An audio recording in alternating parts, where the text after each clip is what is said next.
And we are live. Joining me today is Conscious Caracal, and he's going to be discussing, amongst other things, South Africa and the land acquisition that's going on down there, as well as some, global politics and whatnot. But anyway, I'll let him have the stage, and he can talk about his channel for a brief moment. We can get this started. So basically, my channel isn't it's not up to standard in terms of regular uploads. I upload when I have an interesting topic that I want to share or discuss. I'm not monetizing my videos. I don't have a Patreon. I'm not in it for the money. I'm just there to share my thoughts, and if anyone wants to tune in, then that's great.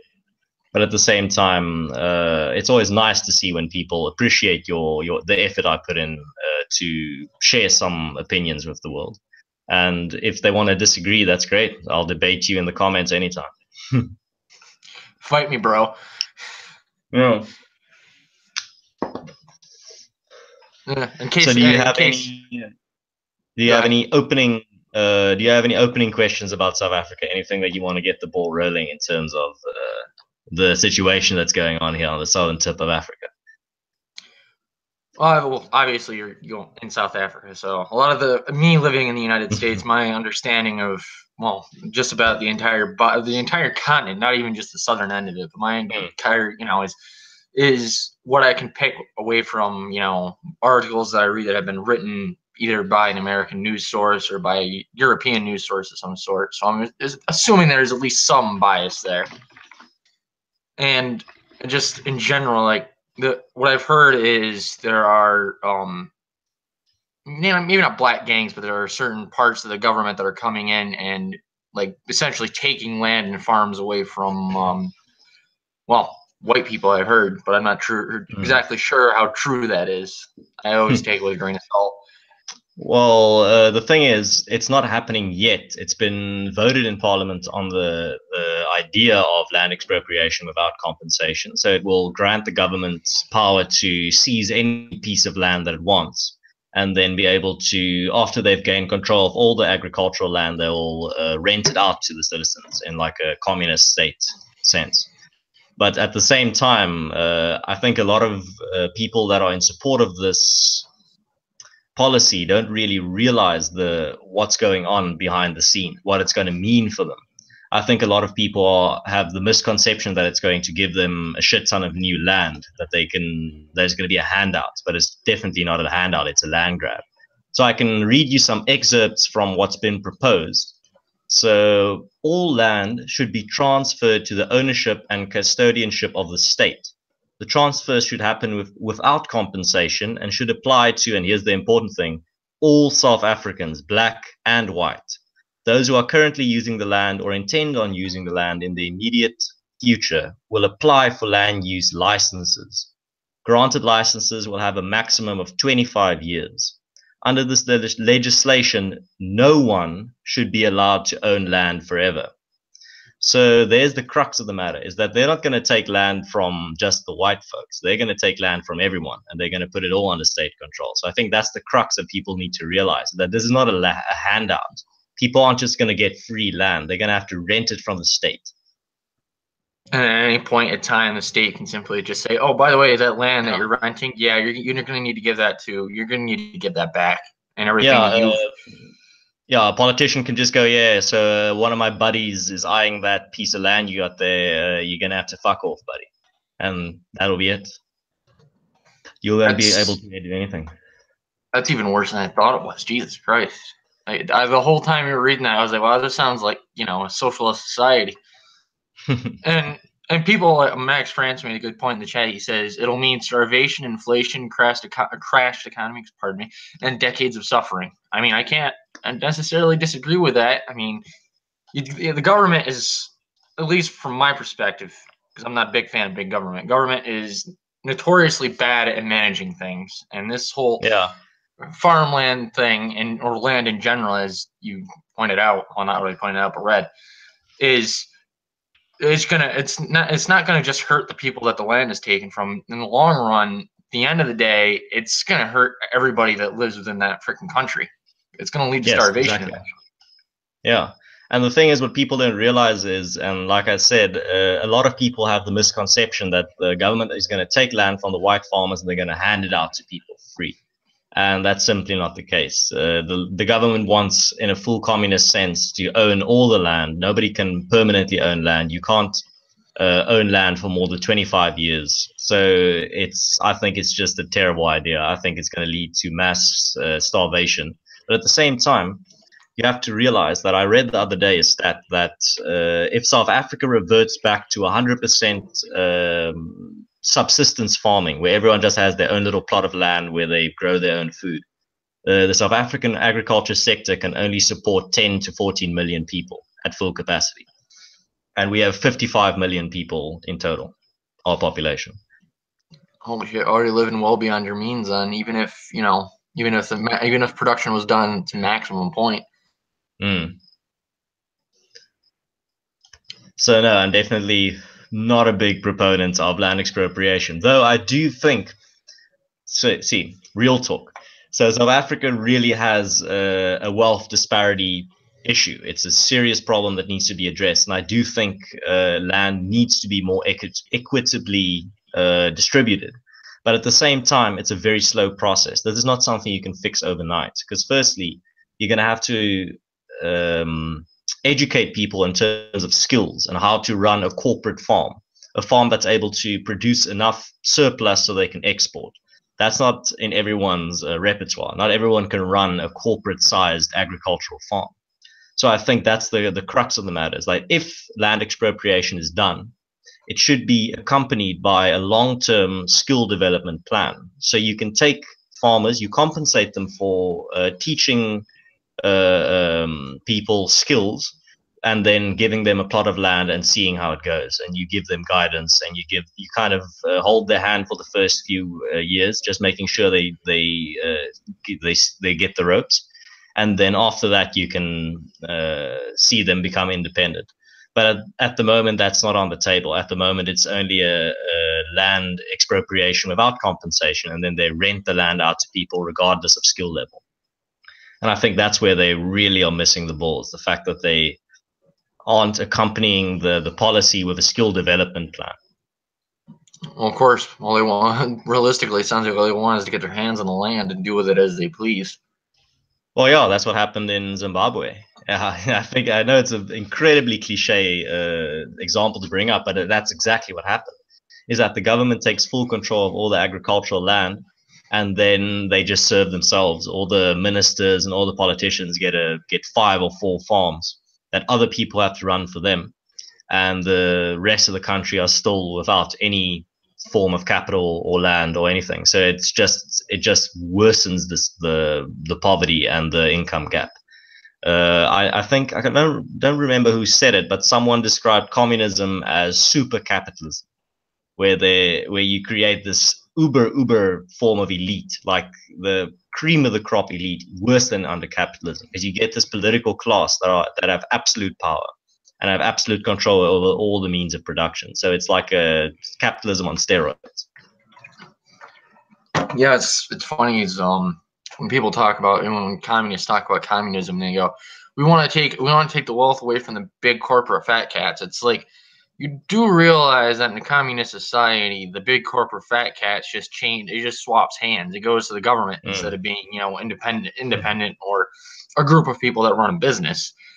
The communism makes the 1% the 0.1%. Yes, exactly. That's what I'm saying. So no, I think land expropriation, or the more equitable distribution of land, is an issue that needs to be discussed. It's something that needs to have a long-term plan. We need to have policies that facilitate a more equitable distribution of land. But at the same time, it's not going to help if you try and solve it overnight or in the span of 5 years. We're talking in the span of 10 to 20, even 30 years. This needs to be an incredibly long-term plan that stretches far into the future if it is to be successful.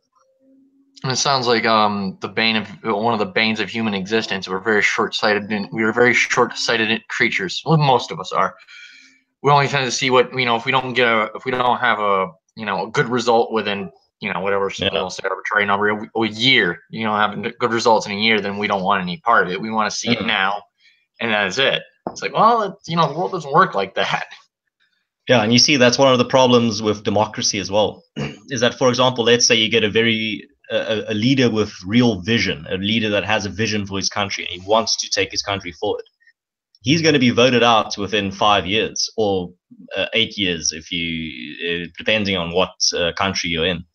He's not going to have enough time to really realize his vision under a true democracy, because there are things like term limits. So that's one of the flaws of democracy, is that it hinders leaders with vision. Even though they are in the vast minority, you do get those cases. For example, Peter the Great in Russia, who completely opened up Russia to the rest of the world and to Europe. He changed the country forever. That's where St. Petersburg comes from. Yeah. But it's interesting that you say that, because I was watching a stream. I think might have been last night or the night before, but it was somebody on Andy's channel was mentioning how the United States, as a democracy, we felt it's like the United States is not a democracy. We're a representative republic. It's like we don't, one vote doesn't equal one vote for a candidate. Like one vote equals one vote for the state, and then the electoral college takes it from there. So even I can admit that even our system has its flaws for the same issue that you stated. Is like, yeah, you can get a president that has a good vision and wants to get things done, but due to the very fair reasoning that we're not going to give one guy all the power for that's fair, that's logical. That's why you do see the phenomenon where some countries, for example, the Eastern countries like Japan and Korea and China to a certain extent, you get immense growth under authoritarianism. There are certain cases where you get, that's because they surpass that idea of term limits. You get a leader with vision into office, and he can mold the country with a long-term plan. But again, that's not a good enough reason to support authoritarianism. I mean, those cases are in the vast minority. But it's an interesting phenomenon to take into consideration. Well, even it's an exception to the rules, what it is. And realistically, I believe the reason why the system that we have in the United States, the reason why we have this system, and I think it's a great system, is because it may not be perfect, but I think it's the one that works the best majority of the time. You're never gonna. It's dealing with humanity and the world and everything and people. You're never gonna have something that's an 100% guarantee. I mean, humans we're not like mathematics and science. There's no mathematic equation can prove that somebody's going to be a good leader or whatever. Yeah, you don't know, and that's the thing. That's why I have a big problem with utopian ideologies. All these ideologies that promise this utopia if you just follow the certain recipe. Because the very idea of a utopia is paradoxical when you think about it. You can't create a perfect society with imperfect beings. You can't create the perfect car with imperfect parts. And humans are imperfect, so it's an unreachable ideal. Yeah, I mean, it doesn't mean that you shouldn't strive for it, but in the case of the utopians, anybody that's trying to sell you that, they're trying to sell you a lie and a falsehood, but also that if they actually believe it, they also don't understand at the core of everything. The reason why everything is flawed fundamentally is because anything that is created by humans who are flawed is going to have a flaw in some way, shape, or form. If we were, yes, if exactly. we were perfect, continue. No, I lost my train of thought, man. You can continue, man. I'm just tweeting out that people should tune in. I was multitasking.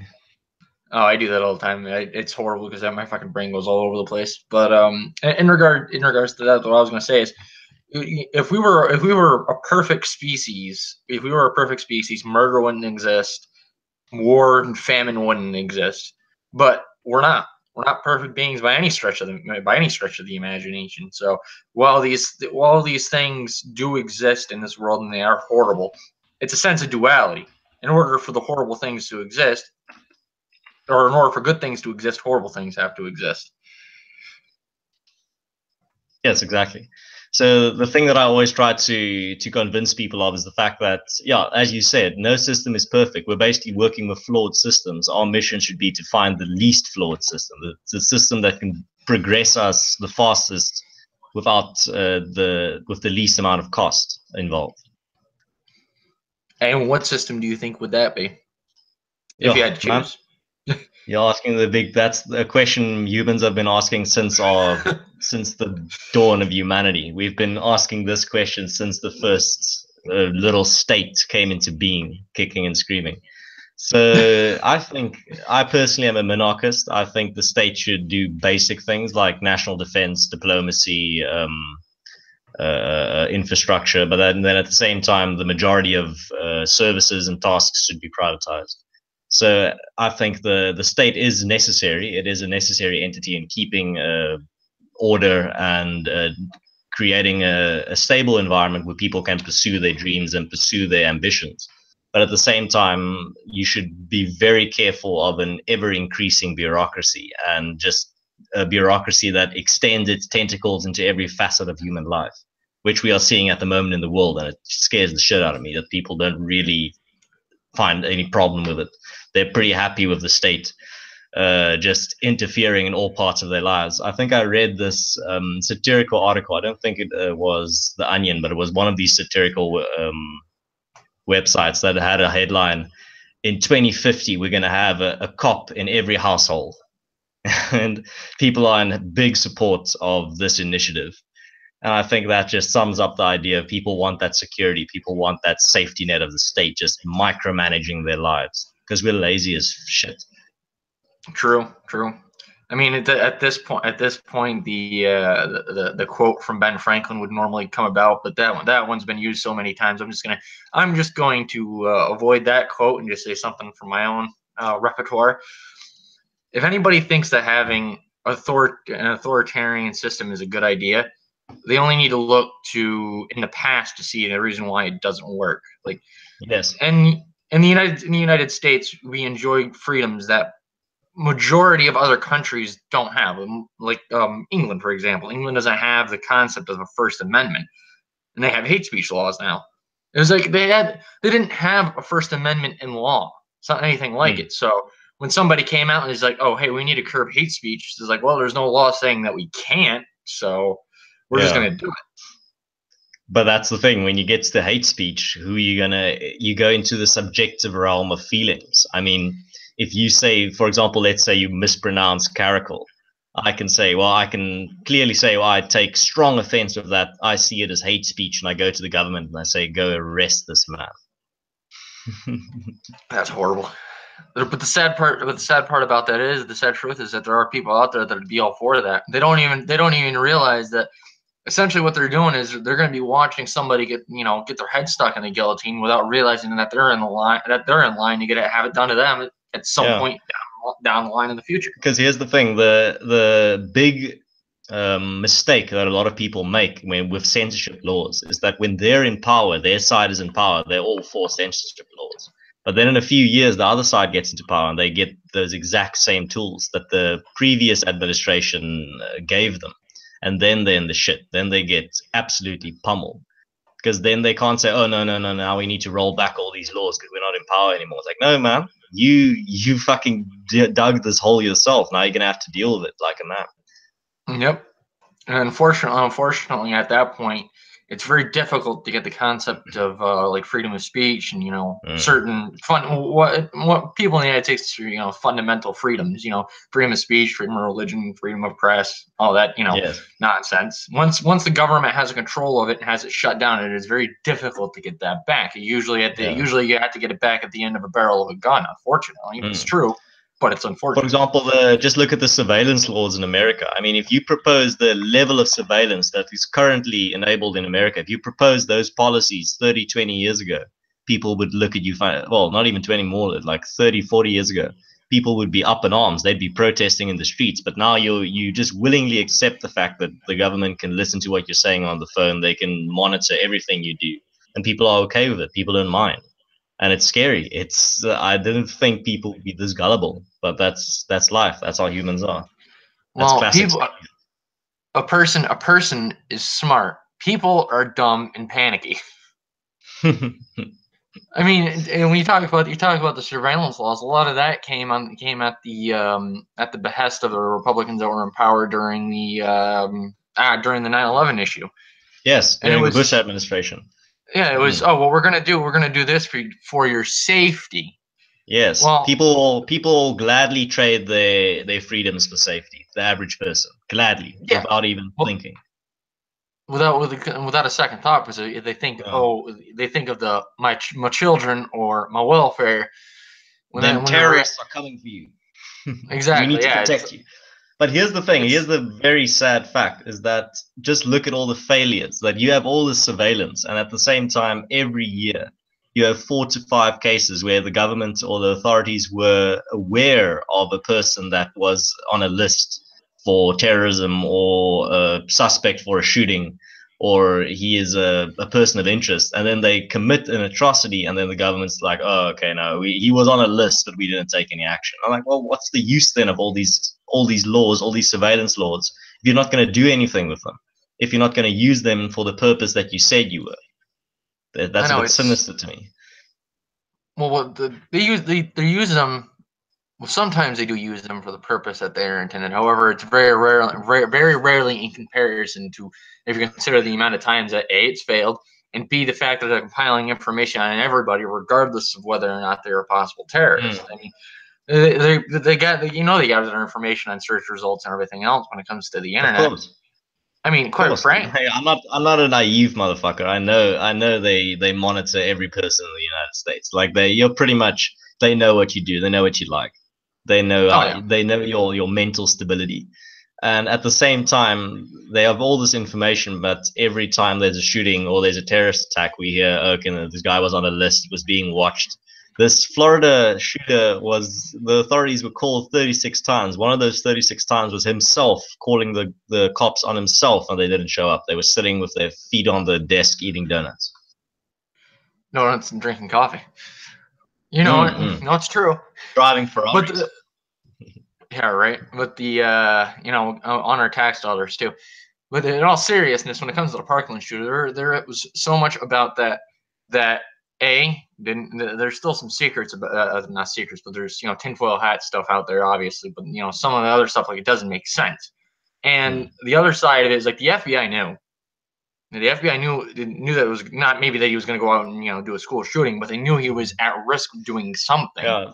The funniest thing for me, and absolutely, the first time I saw it, I burst out laughing, and I laughed like 2 minutes straight. Was when I saw this image of one of his comments on Facebook, where he says, "I'm going to become a school shooter," and it's under his real name, and the caption to the image was like, oh, if only we had a name, if only we could find this.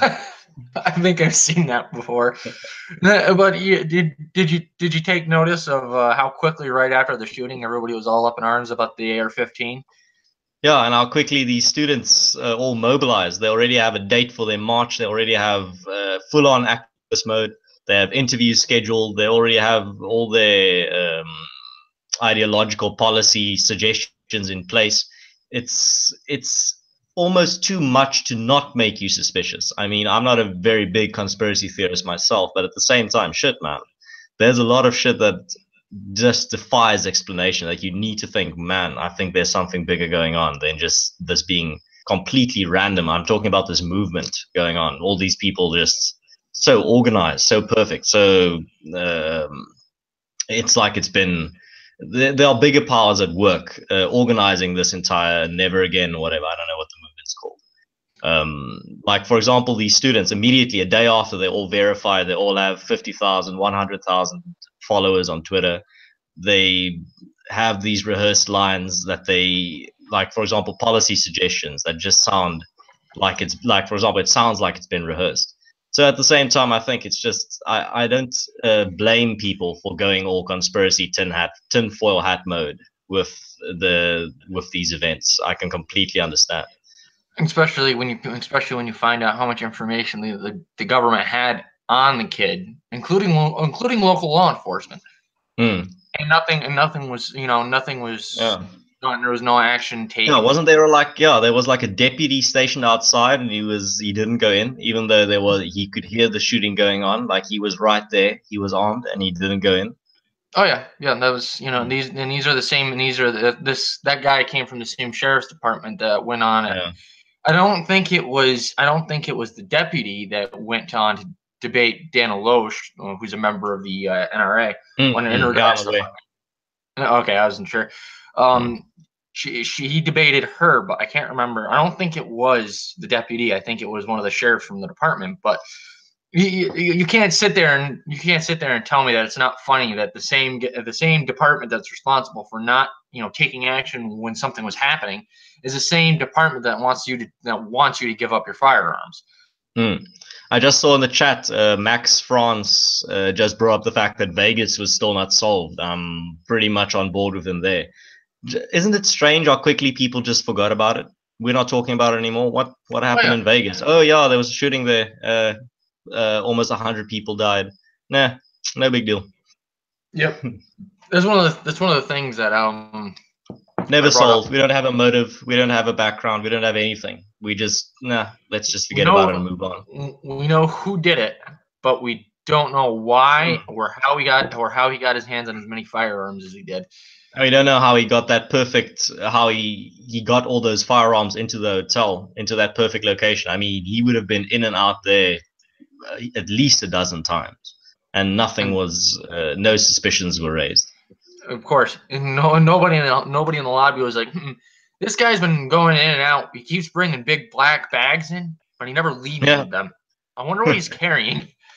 yeah. You Where does he hide them? What happens if someone goes in to clean like the apartment and they find like all these fucking ammunition lying around? Like, I mean, shit. Where do you hide all those weaponry? I mean, he had a complete arsenal with him. It's not like he just had like one gun. This was yeah, like you're this not. man was prepared. Yeah, he wasn't hiding underneath the bed. That's for sure. No, no. And the cleaning lady's not gonna come in and be like, oh, I'm just gonna vacuum under this rifle real quick. Not gonna question why this is here at all. Everybody carries rifles into the room with them in Vegas. Yeah, as Duh. you do. Yeah, so to get back on the South Africa topic, um, at the moment there seems to be a large pushback in terms of the farm murders going on. So there is the theory, which I do not completely subscribe to because I don't have enough evidence that the government is behind it. I don't think there's enough evidence to conclusively say that. But there are some circumstantial evidence to make you suspicious. For example, the fact that a lot of these attacks now it seems to be they have cell phone jamming technology that is military grade. I mean, I don't know how they got their hands on it, but at the same time, also, I think the bigger issue is that the government is not very vocal about it. The government doesn't seem to be in any hurry to address the issue, which is a genuinely serious issue. I mean, farmers are being murdered at least once or twice a week, or attacked at least. It's fucking insane, man. I mean, here's a stat for you. I think it is. I'm just gonna look because I don't misinterpret the numbers, but I think it's more dangerous to be a farmer in South Africa than to be a policeman. So the world average for murders is 7 for every 100,000 of the population. In South Africa, it's 33 for every 100,000. When it comes to police, the number is 54 per 100,000. And when it comes to farmers, here's the kicker, it's 133 per 100,000. Holy shit. That's So no, there's definitely something going on. There's definitely a serious issue that needs addressing, but the government doesn't want to seem to put a lot of resources or effort into it. They'd rather focus on other things like land expropriation than even tabling the topic in Parliament. That this is a serious issue that needs to be addressed. they can't. Nobody in this is like raising their hand. Is like maybe before we start talking about land appropriation, how about we deal with the fact that there's people getting murdered like Yeah. at 2 times the rate of the average police officer. I think this is something that needs to get addressed. And it's not just murders. Here's the thing that's the really disturbing part. It's the fact that it's torturing of people. I mean, people are getting tortured with drills and boiling water. People are getting beaten and tortured for hours.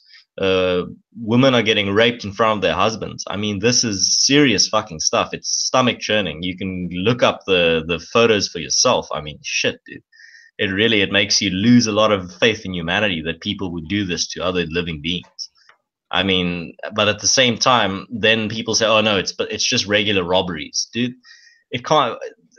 If you go into a house, you find while the people are there, you find them, you torture them, Then you kill them and you take nothing. Oh yeah, it's just your garden variety robbery. Nothing to worry about.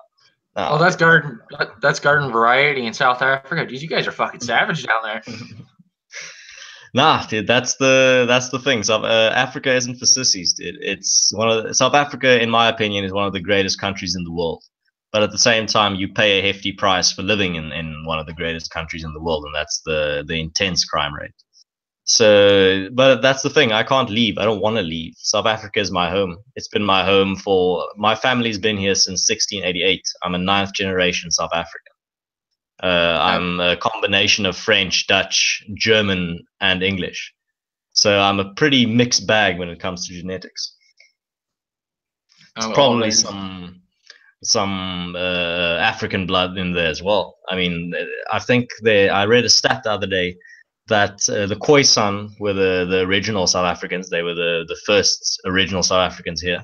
And I read a stat that Afrikaans families, every Afrikaans family has an average of 4% Khoisan genes in them. Because when the first settlers came here, they didn't have any women with them. So they married the Khoisan, or the native women. So you definitely have that aspect as well. And I'm not a big supporter of racial purity. I mean, shit, purity is actually not a good thing. If you look at the inbreeding that happened in Europe, I mean, if you look at any white South African, they can't really have a claim in terms of their pure genetics. They all have, the odds are pretty good that they all have some type of native genes in them, which is not a bad thing. I mean, shit. According to what I've read about in genetics, it's actually a good thing if you have some variance in your gene pool. Yeah, just, genetics work upon, genetics, especially evolution works, over the years, and in certain mutations, that your chances are higher of certain mutations taking place, which that's what evolution is. It's a mutation, and the chances are higher the larger gene pool that you have. Obviously, the more numbers you have to work with. Yeah. Yeah, that's the thing. I don't know about anyone in the audience, but I'm not a supporter of the ethno state. I think it's, it's one of those utopian ideas. It's not going to fly in reality. So I'm not a white supremacist or a racial purist. I think we're going to have to deal with diversity and with a globalizing world one way or another. I don't think it's feasible to create little pockets of based on racial purity. I think it's a utopian view. I mean, as soon as you create a state like an ethno state, as people like Richard Spencer want, there's going to be a purity hierarchy. I think it's an idea that's been beaten to death. I'm not the first person to bring it up. The flaw is, how are you going to determine who's white and who's not? It's not. You're going to give people DNA tests.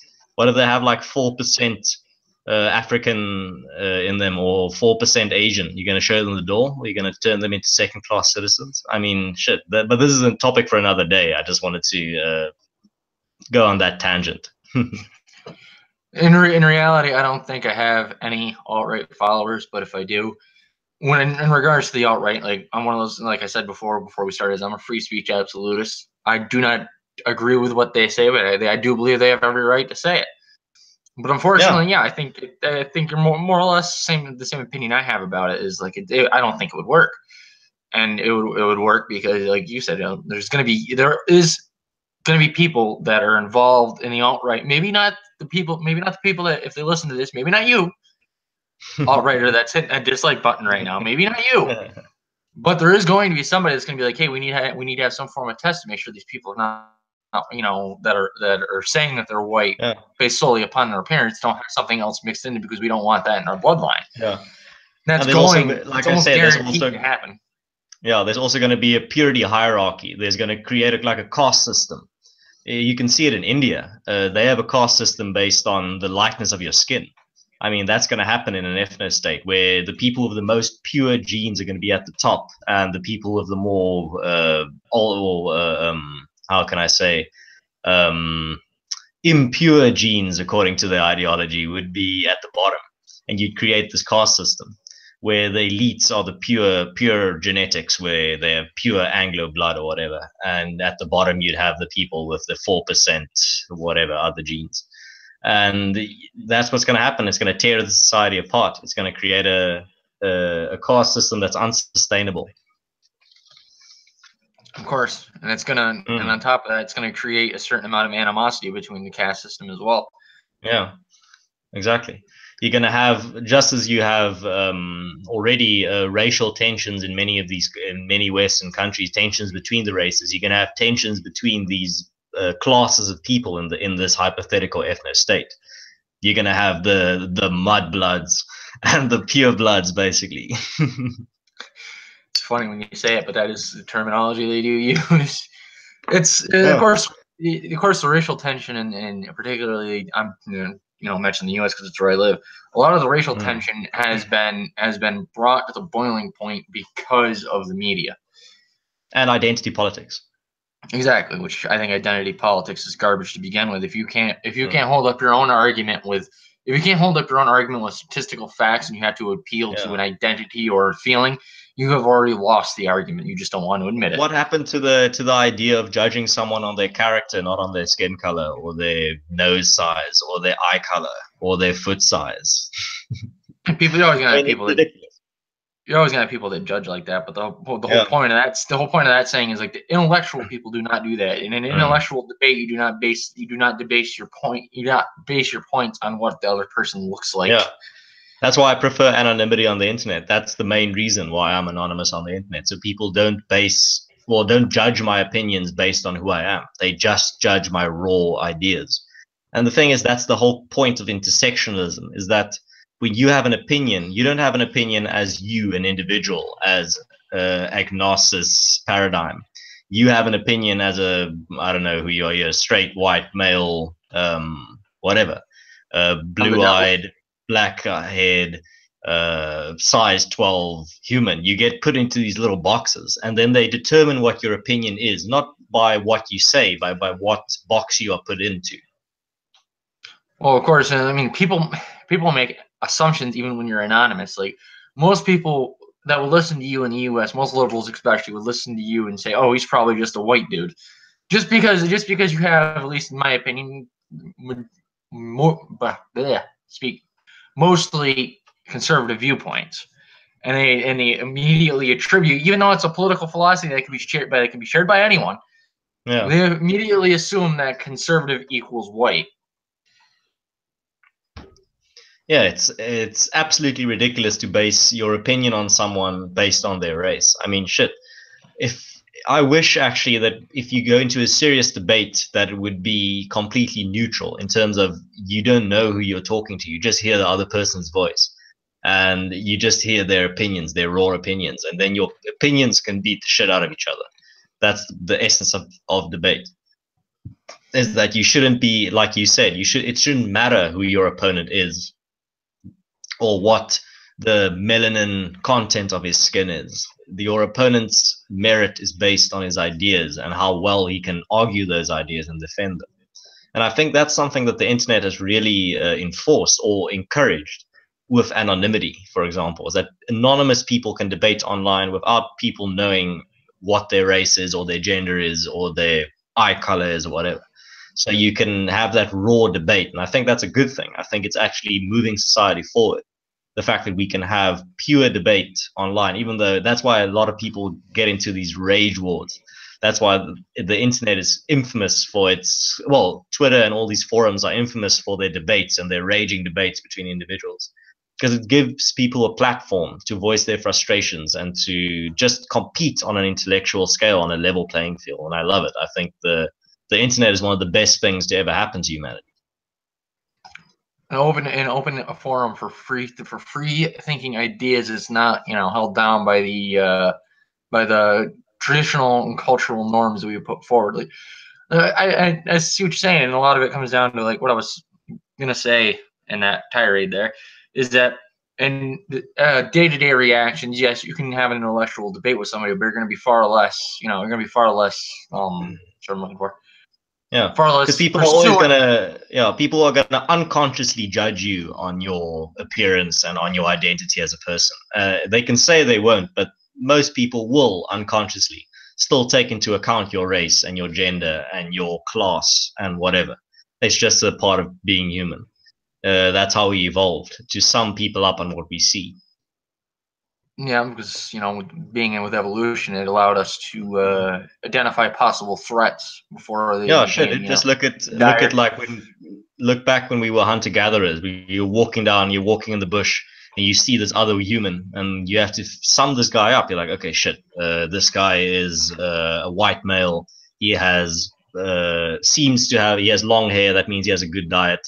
He has very prominent, let's say, biceps. That means he has and a strong upper body. That means he's going to be good with his arms and his swings. So I'm going to have to counter it with etc. etc. etc.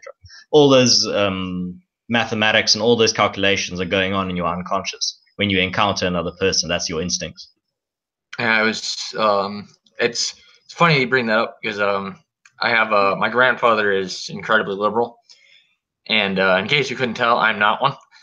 So we butt heads on a majority of topics. But one of the questions one of the things he brought up is like how racist America is. I was like, you'd come to find out that most people in America really don't care about race. And he goes, all right, let me ask you a hypothetical question. What if you're walking down the street in the middle of the night and two black guys start walking up to you on the same sidewalk, walking towards you? Are you going to be nervous?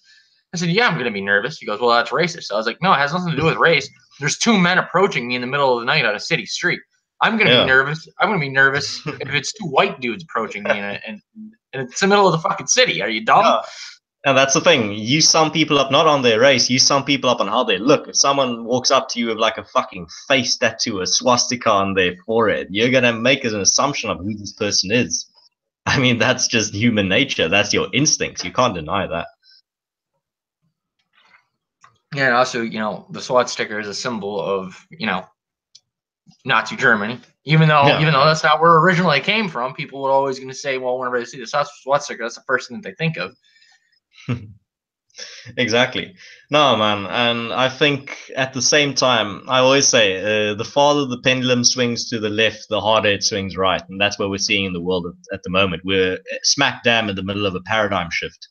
The left has become the new establishment. And even though I'm not the biggest fan of Paul Joseph Watson, I think he does have a good point when he says that conservatism is the new counterculture, because it is in large parts of the world. Conservatives aren't in charge of the media or universities or Hollywood or the music industry. I mean, it's all overrun by the left. And if you deny that, I mean, shit, you've been living under a rock for the past 20 years.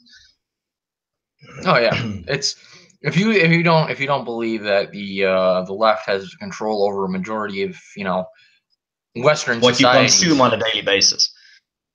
Yeah, I mean, just take a look at TV or the media. Look who runs majority of the very popular news sites like Washington Post, New York Times, HuffPost, The Guardian. Websites like those are ran by leftists, and they push. And I don't care when anybody tells you that a journalist is non-biased. My response to that is everybody has a bias. It's just some people are less biased than others. And I can tell you right now that most people and most major journalists have a bias. It's very heavy to the left. You and me have biases. I'm willing to fully admit that. You can claim to be unbiased all you want. I'm still going to be 100%. I'll bet my house you have biases. And I have biases. That's part of being human. That's how you've developed. That's how your brain is wired. That's how we've become the dominant species on this planet, is through biases and seeing patterns in society and then making assumptions and generalizations. That's just part of how your brain has been put together. Yeah, it's part of natural, human progression. Is we all want what we perceive to be our team to win. So we might overlook certain flaws that they have in favor of flaws that the other side has. Like yeah, I'm sure you watch Sticks, right? Six Action Hammer. I'm actually a big fan of Sticks. Yeah. Myself personally, there's one flaw that I noticed about him. Like, even though I absolutely love the guy and agree with him on 99.9% of his topics, one of the things that I did notice about him is that he has a very heavy bias towards Trump. Yes.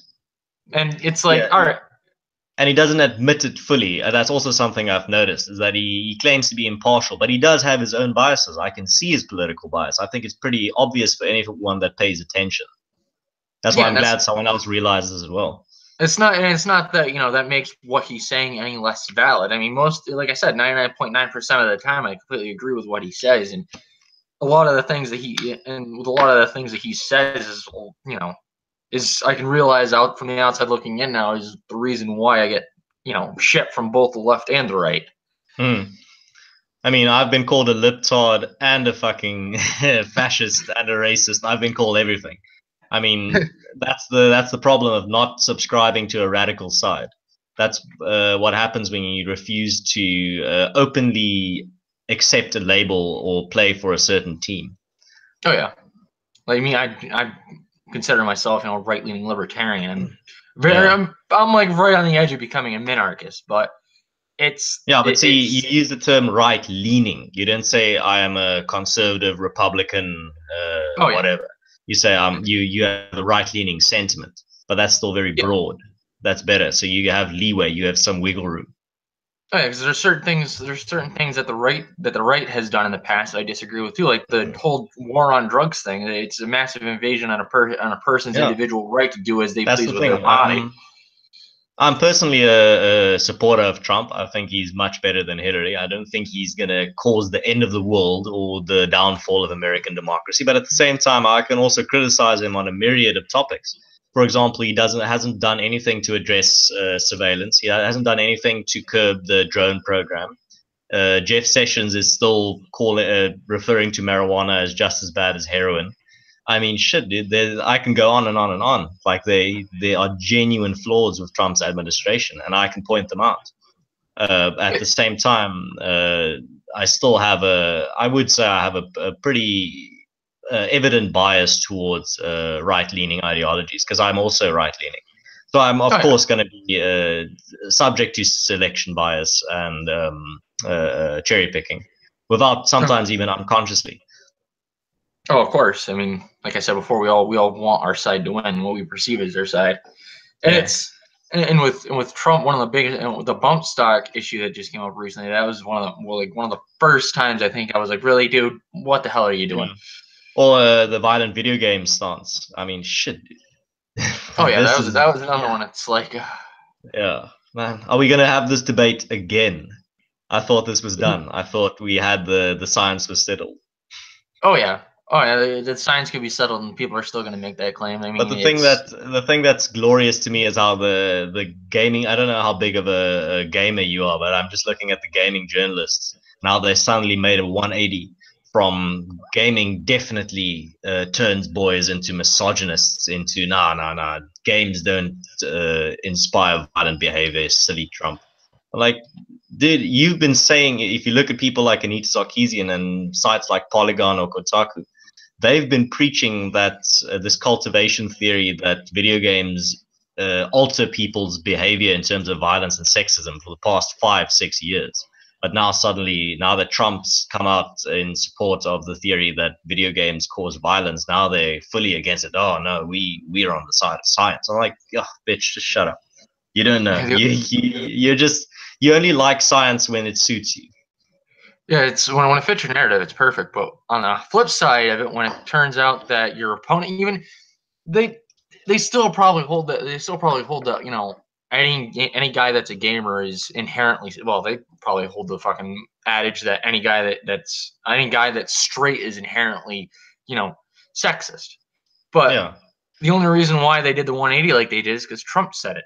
It's a showing of a bias, and it's a showing that they don't want to give up on the dichotomy that they perceive to be existing. And bipartisanship is by far one of the worst problems within the United States as far as politics go, because it goes back to what we were talking about biases. Like, people will overlook entire portions of what people have done in the past if they have an R or a D in front of their name. Yeah, man. The thing is, I always say, projection is a cornerstone of American politics. You project all your hopes and dreams onto your own party and project all your fears and paranoia onto the opponent.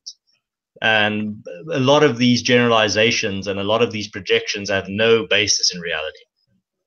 No, of course not. Because like what the left will do to the right, they say that all the right wingers are evil white rich men that hate minorities.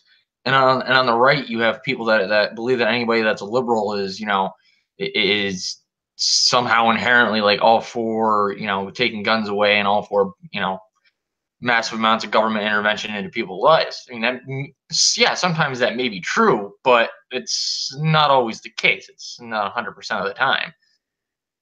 It's just unfortunate. It's just unfortunate that our society falls into that, I guess, bad rut and continuous nature without even realizing it in some cases. I would disagree with Trump, but he's still the best leader in the Western world at the moment. You got to keep that in mind, though, Max France, is that when you compare it to the rest of the leaders in the Western world right now, or the rest of the leaders in the Western world are not very good at all. What about liberals spewing all sorts of hatred and bigotry towards the people of different opinion? Yeah, they do that. If a black woman comes out and simply says, "Hey, I don't completely prescribe to the liberal mindset," then they call him a fucking coon and an Uncle Tom. It's like, oh, so black people have to think a certain way. That's not fucking racist at all, you fucking hockey puck. Also, Conscious Carousel has shut off his mic, so I don't know if what's going on with that. He's having technical difficulties or what, but I'm back. I went to grab a beer.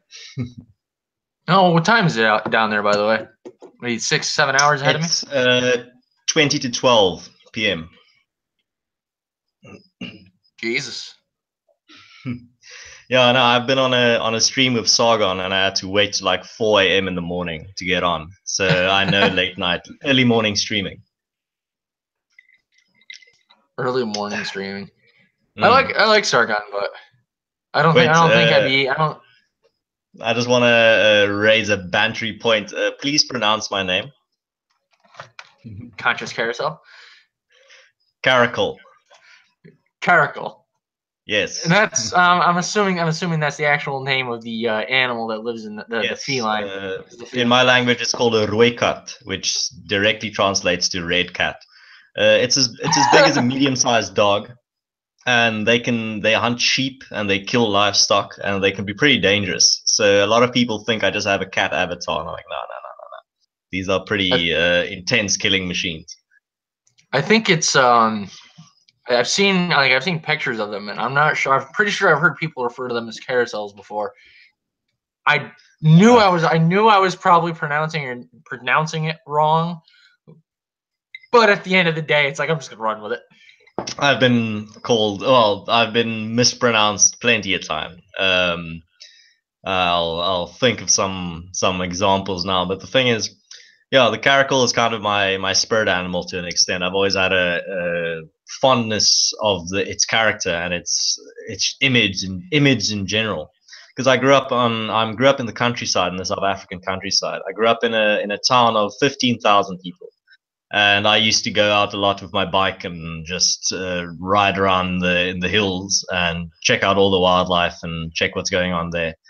And I take my camera.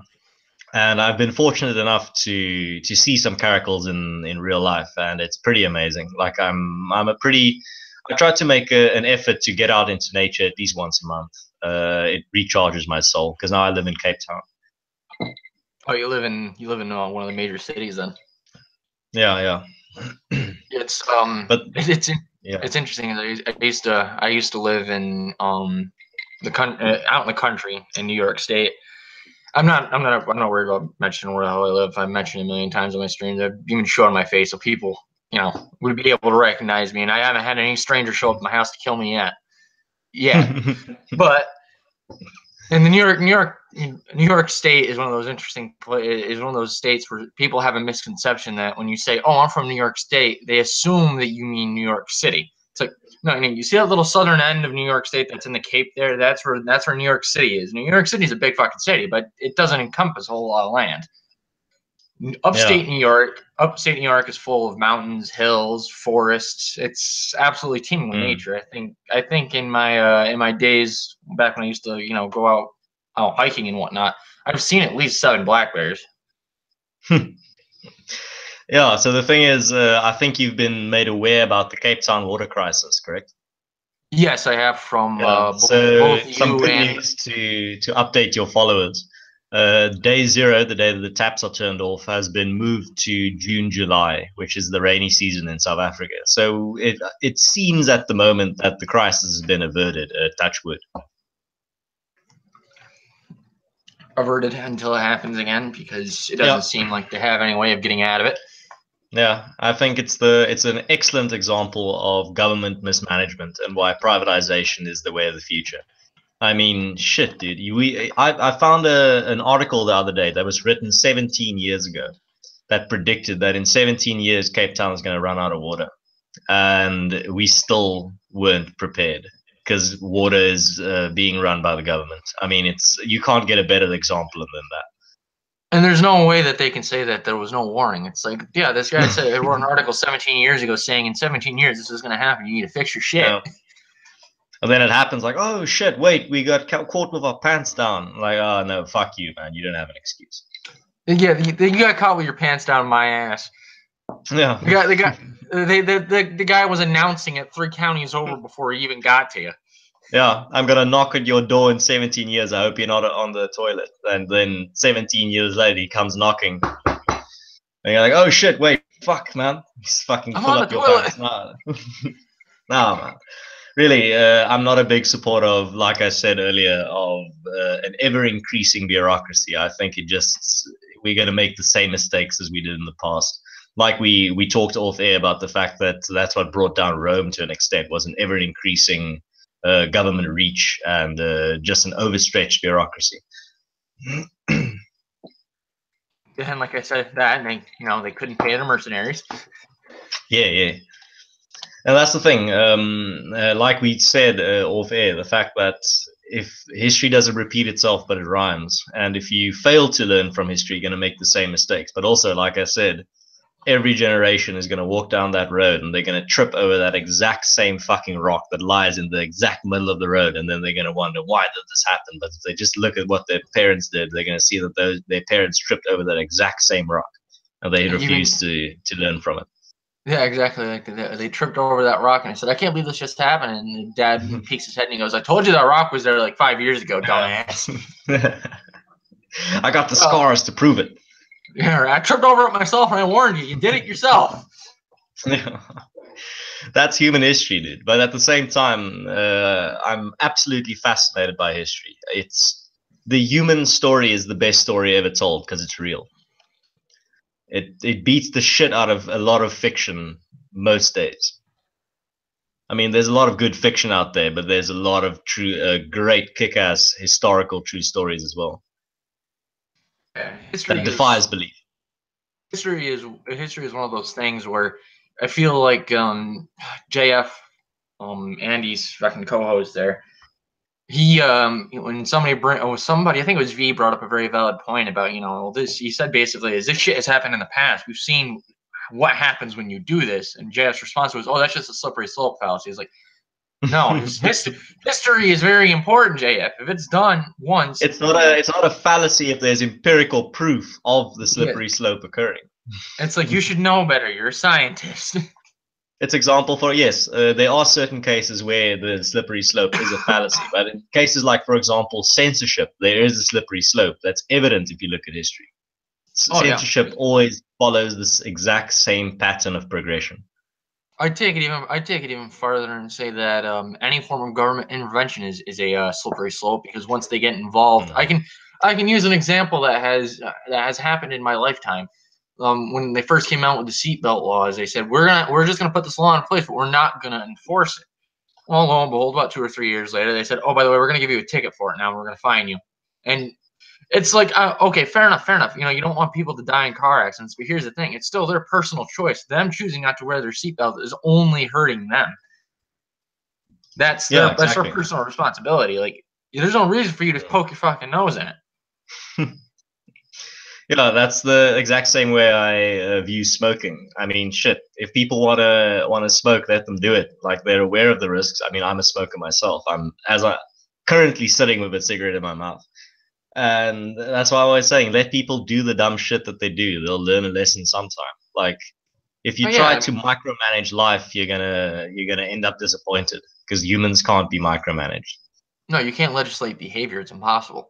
Yeah. if we could legislate behavior, people getting murdered wouldn't be a thing. Because hey, Yeah. murder's illegal. Yeah. Let's just make guns illegal. That's how we stopped everyone doing drugs. Yeah, yeah. Prohibition worked so well. Just look at the Yeah. prohibition of alcohol. That worked real great for the Kennedys. They got all kinds of money out of that. And a number of other politicians that came out of Chicago, Detroit, New York City, and other areas. But that's just most of which are devout liberals that are all about censorship and big government. I can't imagine why. Mainly because they made their money off of it. Yeah. So interesting thing also about I just thought of it getting back to the South African topic.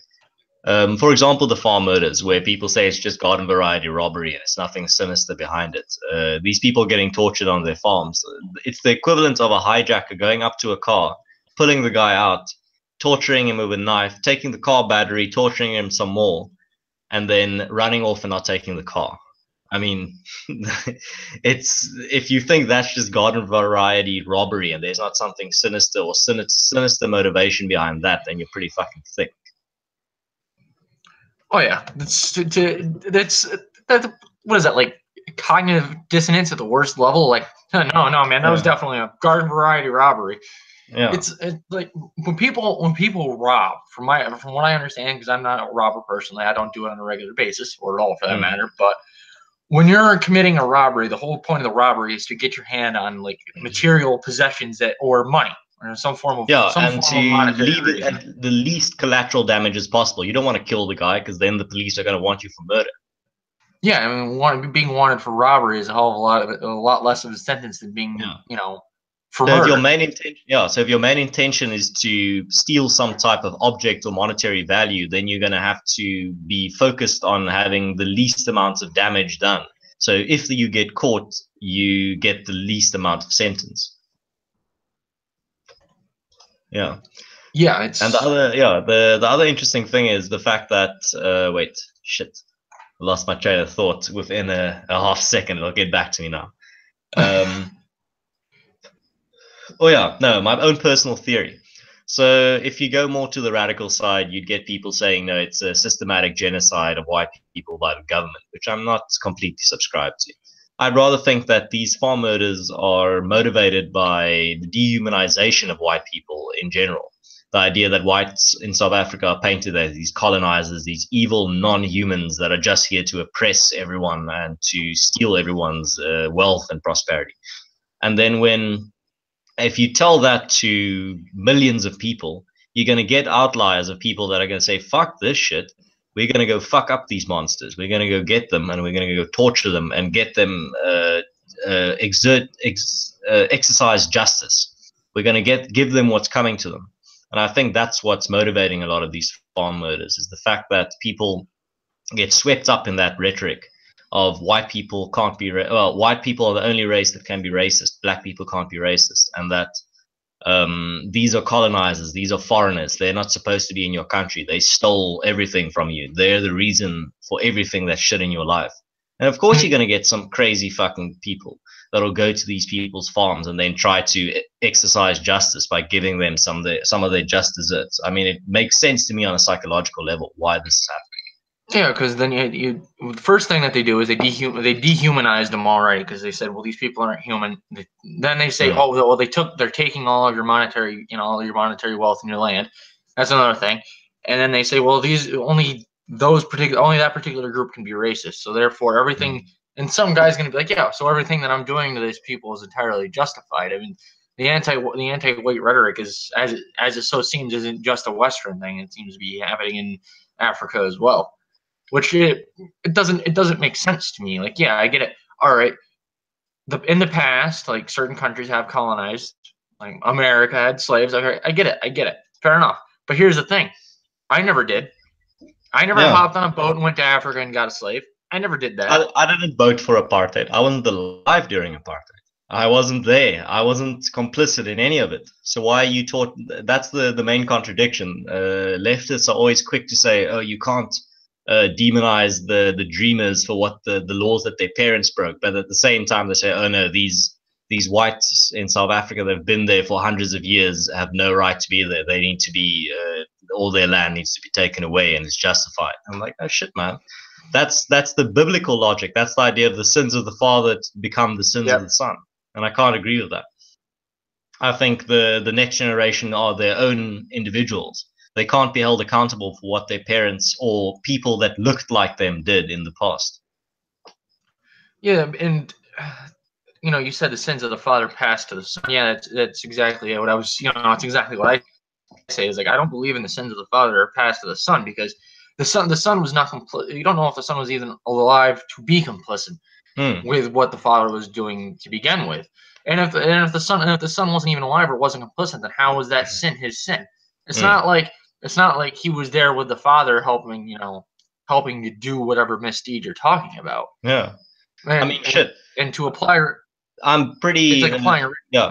Yeah, I'm pretty into going back into my heritage. I've done some pretty extensive research on who my ancestors were, and none of my ancestors owned slaves. None of them stole land. All of them were humble farmers. Basically, they got a piece of land and they did the best they could with it. They weren't colonizers. The Dutch weren't colonizers. They were here to create a resource supply outpost in the Cape. The British were the colonizers. They came to exploit the country's resources. The Dutch came here just for a better life. The French as well. So another side of my ancestors, the French Huguenots, came here in the 1800s, I think. They were persecuted in their country for their religion. So a lot of Protestant French came to South Africa just to get religious freedom. I mean, shit, if you want to demonize those people for those noble motivations, then you can pretty much go to hell, in my opinion.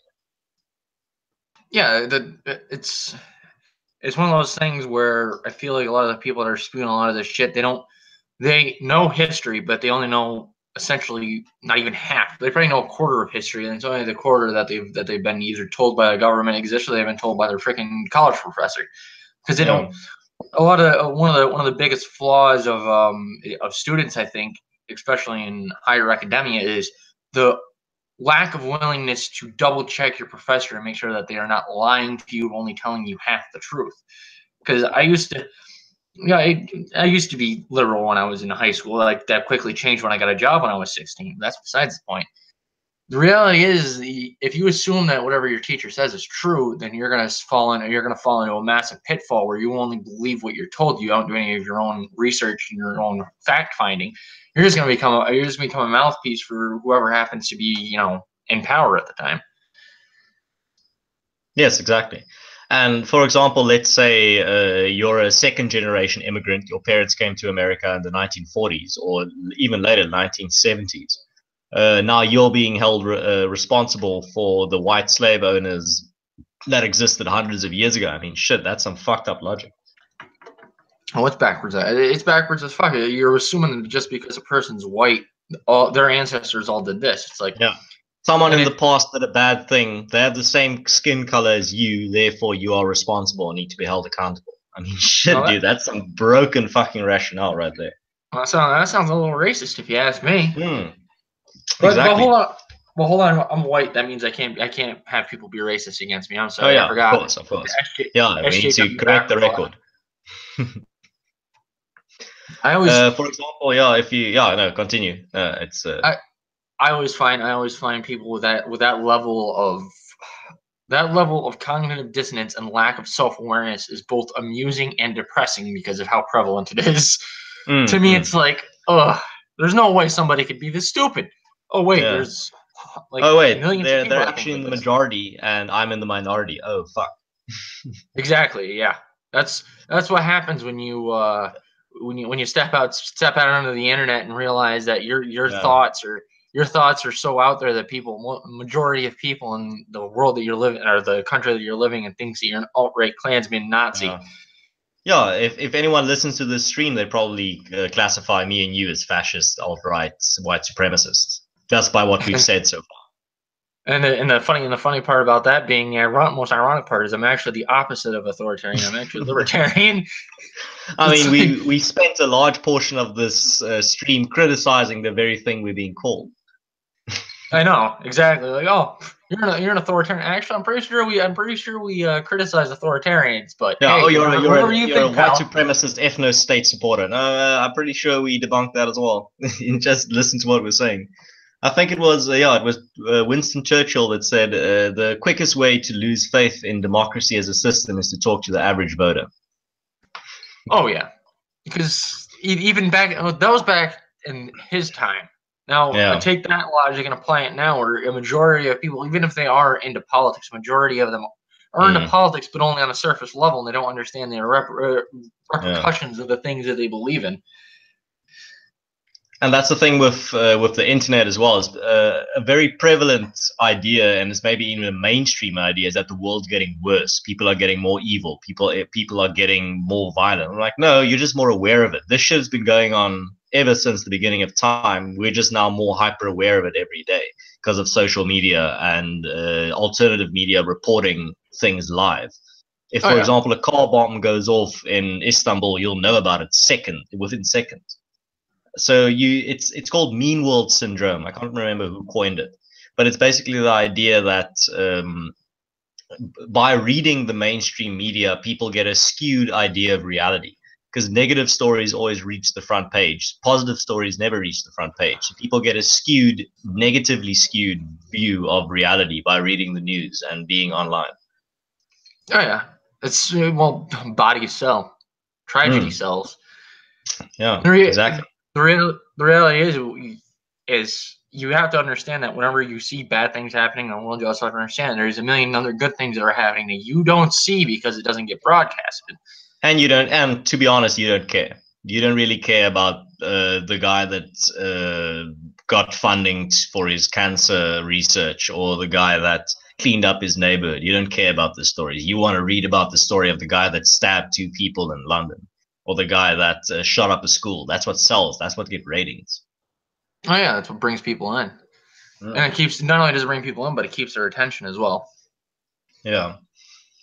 And that's the thing. To get back to that idea of just talk to the average voter, I think with the internet, people are realizing it's that oh shit moment of like, oh fuck, I'm surrounded by idiots. yeah, it's true.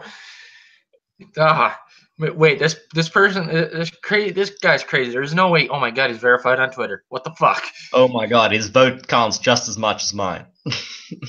Oh, that's it. I'm out. Fuck this shit. I don't want to live on this planet anymore. And they outnumber you 10-1 or 10,000-1. I know. I don't know how many times where I've been like reading something on Twitter and I'm just like, I don't. Oh my god. I don't have faith in humanity anymore. That's what I'm saying. I call it that oh shit moment when you realize we're pretty much fucked. If you look at the average person, the average voter, you're like, oh shit.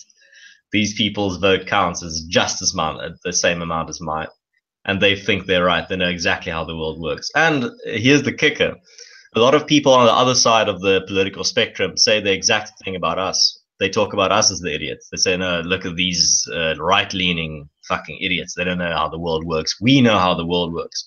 It's a very religious way of looking at the world. For example, that old cliche of, isn't it convenient that you were born into the right religion?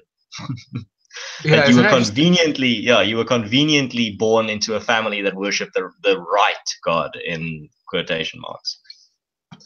Yeah, and especially people that are religious, devoutly religious. It's when you bring up the fact, I was like, I'm not really a religious person. They go, you know, you're gonna go to hell, right? I was like, you think I'm gonna go to hell?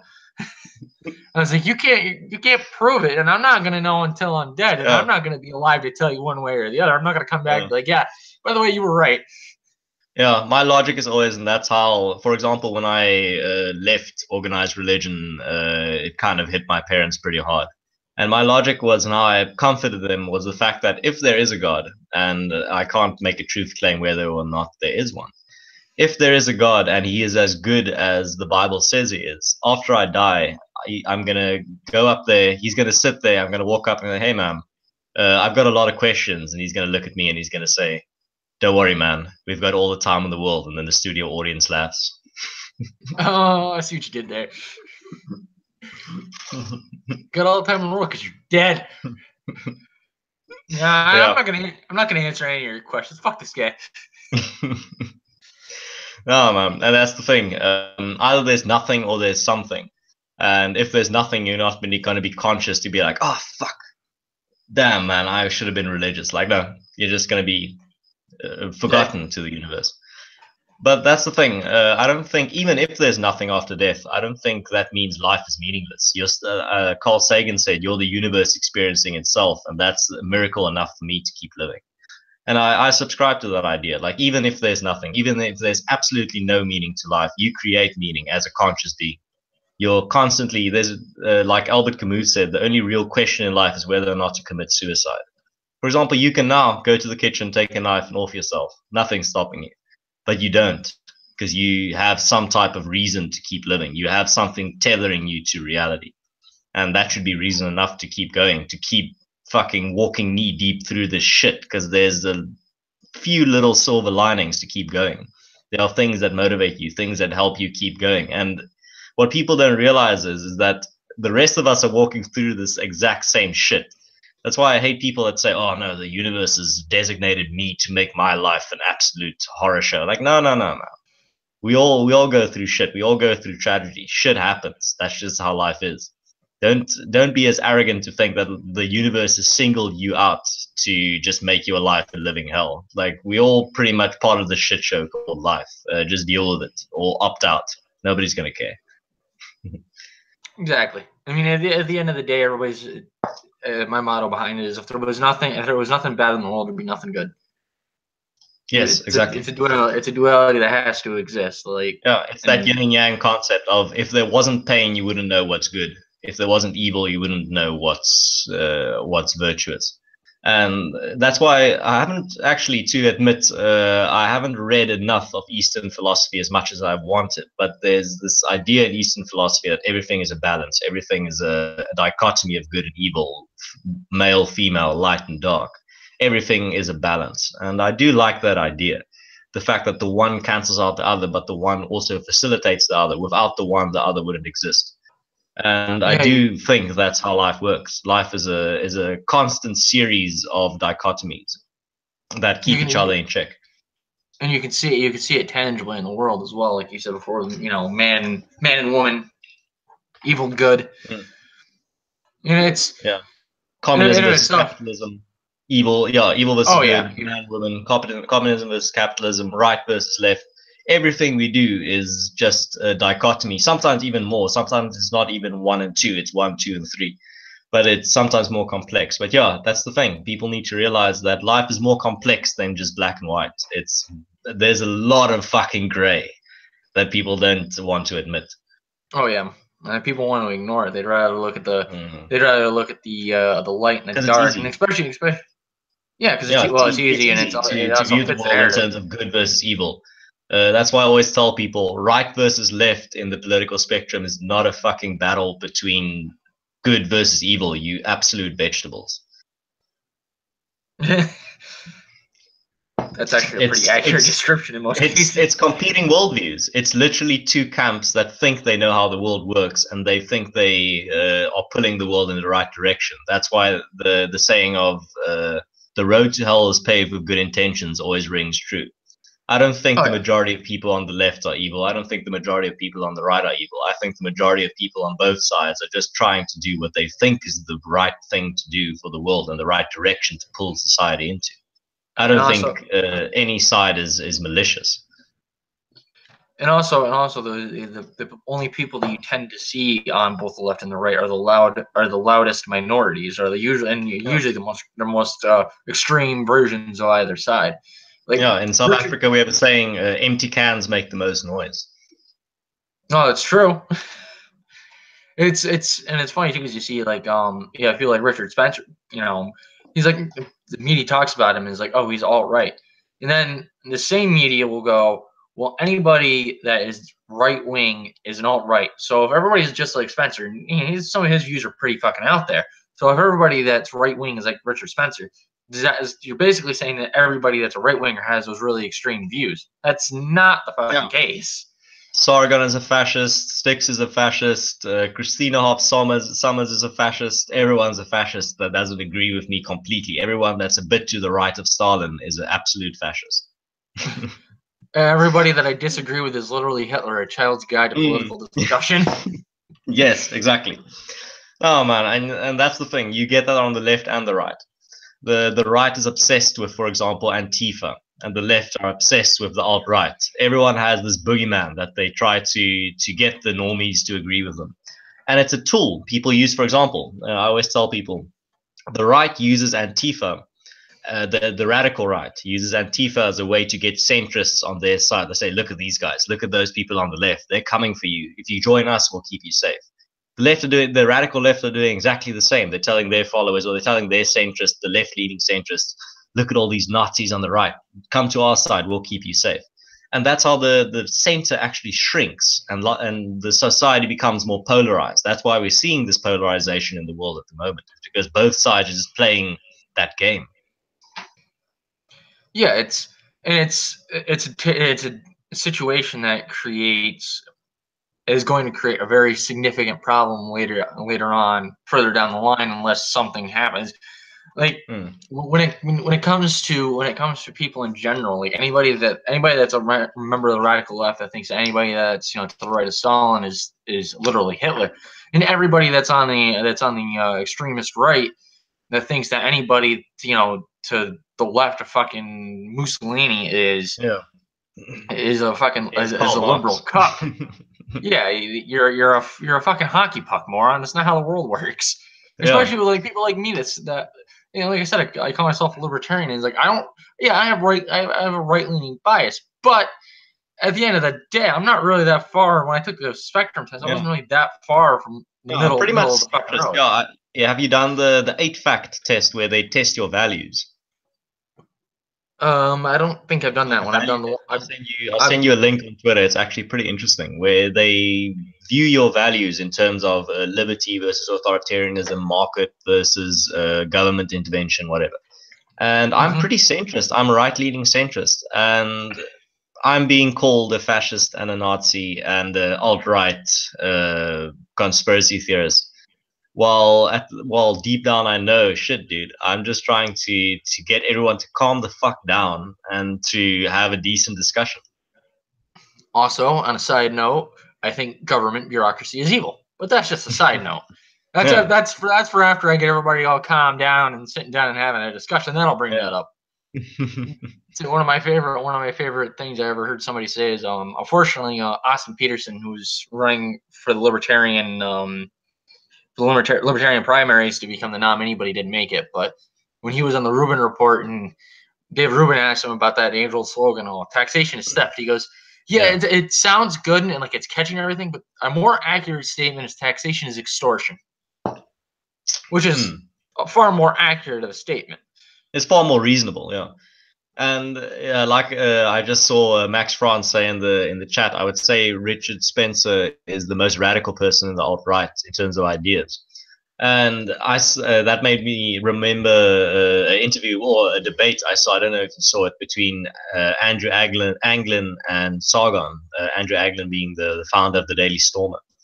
And he had this ridiculous argument of Sargon, even though I do think Sargon kind of dropped the ball in his debate with Richard Spencer and with Andrew Anglin. Andrew Anglin had this very ridiculous answer to Sargon's question, where he asked, how are you going to peacefully or forcefully remove minorities from your country? He says, oh, you don't use violence, you just tase them. And I just started laughing. I was like, what the fuck, man? Is that your plan? Is that how you're going to get these people? Oh, I'm going to give you a pretty painful shock to the abdomen, and you're not going to like it, and you're going to have to move from this country. I'm like, that's not how it works. Those people are going to laugh in your face and pull a gun on you. That's how it works if you try to remove people from their country. Exactly. Considering they always seem to be using the United States for some reason. Maybe not so. Depending on what country the person happens to come from. But my experience is usually the United States, and it's like you do realize that the United States, like especially in these rural areas that you want your white ethno state to be, those people are all packing. They all have firearms. You mean to tell me that you're going to go in there and you're going to be like, all right, anybody that's minority has to leave their property, and you're not expected to get your fucking ass shot? Are you stupid? That's my question. I always ask them is how are you gonna, because they say, oh, it's gonna be a peaceful transition. Like, how are you gonna do that?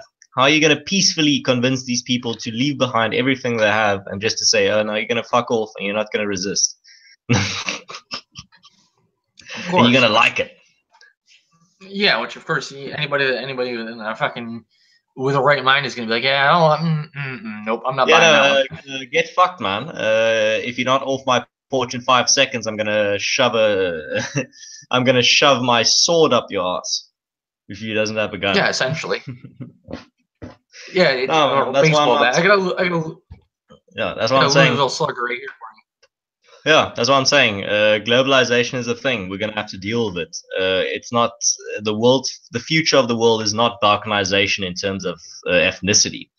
I'd rather say that countries need to define what their culture is. What does it mean to be American? And then anyone that doesn't want to be part of that should be encouraged to leave. That if you don't want to be part of what it means to be American, if you don't want to take part in this culture, then you can fuck off. But at the same time, if a black, Hispanic, white, whatever, if they're willing to defend their country and defend the values that form the bedrock of being American, then they're fucking welcome, in my opinion. Yeah, I mean, I brought up before was like I think identity politics, it's crap. But then someone in the chat, I think he was trolling, but he's like, he was laughing at me about it, and they go, yeah, but I'm an American. That if I had to use any identity to prescribe to wholeheartedly is that I'm an American. I believe in the American culture and American lifestyle and American ways. And I think the first 10 amendments is one of the greatest pieces of one of the greatest documents law wise to ever be put into place. And I believe that the founding fathers wholeheartedly had done what they thought they needed to do to create Yeah. their own view of the most free society on the planet, which I think it Yeah. is. I mean, you can Yeah, for disagree with example, me, yeah, but if that's what I South think. Africa, let's say, if there's national unity and South Africa goes into a war with another country that's seeking to destroy us, I'll fight in the trenches with anyone next to me, no matter their race, to defend South Africa as a country, my fellow countrymen. I'm not going to even look at their race or their gender or whatever. If they're willing to fight for our collective values, then I'll stand by them. And that's what I'm saying. I do not think the ethno state is a realistic endeavor, but I do think a cultural state is a realistic thing to pursue. A state with a collective culture, where you say, if you agree with our values and you agree with everything that it means to be American, then you can be part of this, and you can reap the benefits. But if you don't want to be part of this, then you can fuck off. Well, yeah, you got the people like the people that come to the United States, and especially over in on the West Coast, in regards to like the illegal immigrants, they come in here and they're bitching about American policy while waving a Mexican flag. Like, no, get the fuck out of my country. I'm Yeah, not gonna. We're not gonna. you want to turn this country into the country that you fled from. I mean, what the fuck? Yeah, it's like Mexico is a fucking shithole. I'm sorry, but it's true. We don't. I don't want America to become Mexico. Don't get me wrong. You want to come here legally. There's a You want reason you came to my country, and I'll abide by my rules and my culture. Exactly, and they go, well, the only reason why they came here illegally is because of the border that shouldn't exist. And it's like I say I'm a libertarian, but when someone starts spewing that fucking open borders policy shit, I just shake my head and walk away. I was like, No. That's the biggest flaw within the libertarian movement, is that there's too big of a portion of the libertarian movement that support the idea of open borders, which is not feasible. I can objectively state that there are shithole countries in the world. Countries where women are not allowed to drive or vote, where people are stoned, where people are publicly executed, where people defecate in the streets. Those countries are objectively, I can mathematically prove that they are shitholes. Exactly. And Max Francis in the chat, he says, libertarianism will never exist with open borders. Yeah. Well, so what we're going to do is we're going to open up our borders and allow in a whole fucking flood of voting age people that are going to want the exact opposite of a libertarian society. They don't want libertarianism. They want authoritarianism. Yeah, they're just going to come to your country to take part in the benefits, but not to perpetuate the system that brought about those benefits. Yeah, they don't. Well, people seem to misunderstand about people that are, all for nationalism. They think especially the people on the left, they think that I'm, some white supremacist. That's the immediate assumption that they jump to. It's like, no, I'm not a white ethno-state nationalist. I'm just a nationalist. You're I a think cultural America's nationalist. Yes, I think America is great, and I believe our culture is great. And if we are not No, at least a little you bit believe picky that. about who we let in, it's going to get Yeah. fucked up. You believe America is one of the greatest countries in the world. You want it to stay that way. To put it Exactly. very simply. And I don't want to. And now, when I say that, and people are like, "Oh, you think America is great?" Well, here's all the times that all the times that America is fucked up. Like usually they bring up slavery. It's like, am I saying that America is perfect? No, I just think it's a fucking amazing country, and the fact And that they you're ask, allowed to. and then you ask them, is there still slavery in America? Yes or no? Yeah, right. Well, and I'm sure some smart ass will be like, yeah, but no, but there's a shit ton of oppression from the systematic oppression. Yeah, right. Yeah, No, that's my natural reaction. there's not a perfect country in the world. You can nitpick any country. You can take the objectively the best country in the world and you can find flaws within it. I mean, like I said, every country can't be perfect. It's made out of imperfect parts. So of course it's going to have flaws. But you have to look at it relatively. There are countries that are relatively better than other countries. For example, America is a better country in terms of law and order and prosperity than South Africa. But South Africa is a better country in terms of living expenses and natural beauty, just to off the top of my head, than America, for example. But that's also a debatable issue because I have a natural South African bias. Exactly. I would say that America is far more diverse in its topography and its nature and whatnot than South Africa is. But I wouldn't have that Well, debate with you no, because I disagree. For example, if you look at South Africa, just the cities.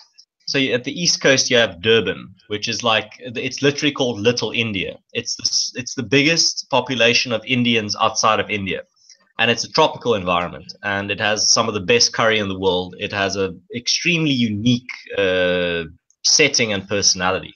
And then you go to Johannesburg, which is completely different vibe. It's up there in the bush. It's a mining community. Then you go to Pretoria, which is also a completely different vibe. You go down to Cape Town, which is we call the Western Cape. We don't have states; we have provinces. So the Western Cape, where I live, is literally called. We refer to it jokingly as the South African California, where it's easygoing, a lot of drugs, a lot of drinking, a lot of just no man, it's just one big festival. And then you go, for example, to Potchefstroom, which is up there in the north, completely different vibe. It's up there in the desert, and then you go to Limpopo, which is up there in the bush, and it's like going to a different country. I don't think people realize how big South Africa is. It's incredibly diverse country in terms of atmosphere, biomes, weather, culture. South Africa is this big melting pot of people that were just thrown together from all across the world, basically a bunch of rejects. If you look at the white population, I always tell people it's the weirdest thing when people view South Africa as this black and white country. Like, no, if you look at the white population, there's a big disparity between Afrikaans whites and English whites. And then you look at the black population in South Africa, it's Zulus, Xhosas, Khoisan, Coloreds, Venda, Sutus. The list goes on. We have 11 official languages in my country. And so there's definitely, for example, my father always says, South Africa is the world in a country. So you don't even have to travel the world. You can just travel South Africa and you can experience just as much diversity in terms of culture, environment, and scenery as you would if you traveled the world. That's fair. That's fair. My response to that is you have deserts, you have forests, you have mountains, We have you have jungles. West Coast. You got we have the tundra in Alaska, and then We you go don't to the have snow. northern. We go to the most northern part of Alaska, and you can even deal with Yeah, glaciers amongst other things. yeah, And then you have Hawaii, which is a tropical paradise. And then yeah. you have areas like in Florida, which is our marsh and wetlands, and Louisiana. Louisiana has their own dialect in a lot of ways. It's a mix of what's from looking for French and English amongst other local accents. It creates almost like a separate language if you were to hear it. I mean, yeah, the United States is vastly diverse in its lifestyles too. I mean, like fair enough. up I hear what you're saying. Yeah, yeah. up by where I live, like it's you. I could go. I live in a city of 10,000 Yeah, people. you live in New York State, correct? But Yes, have you disclosed? Are you willing to disclose in what city you live? Queensbury. Okay, I haven't never heard of it. Nope, you never will. Do you even know what the Yeah. capital of New York is? New York. Nope. I know it's Albany. not. Shit, if you mention it, I'll know. But like, I'm not very well versed in American geography. Like, I pretty I much wouldn't. know where California is. I know where Florida is. I know where Washington is, and I know where Texas is, and I know where Alaska I, is. I already say I wouldn't expect you to because it's not you don't live Mm. in the country, so it's like Yeah, for what purpose would you need to learn yeah. about For it? example, if I ask you, do you know where Mpumalanga is? You wouldn't I'm know. not. I would have no fucking unless I googled it real quick. Then I would know. Yeah, no, it's an incredible province. Mpumalanga is like the wild province of South Africa. It's jungles and it's mountains and it's absolutely surreal. I've been there quite a few times, and it's yeah, dude. South Africa is an amazing country when it comes to natural scenery. I'm a pretty avid photographer as well, so it's a paradise for me to just go into these different provinces and get these different types of shots. It looks like you're traveling the world, but you're staying in this one country. It's absolutely amazing. So, for example, I always tell people if they want to visit South Africa, like, yeah, it's a pretty high crime rate area, but you have to remember if you just exercise a little bit of self awareness in terms of your surroundings, you'll be absolutely fine. Don't worry. Like, it's not.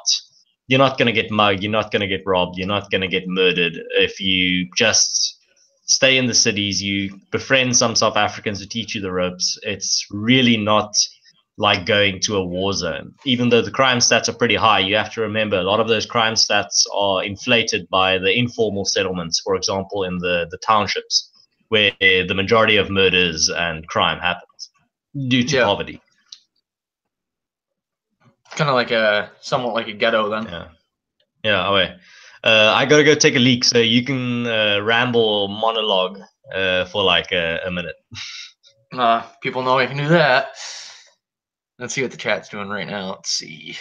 I wish more people would wake up, but at the moment there are not enough willing people. That's because a lot of people want to do what has to be done.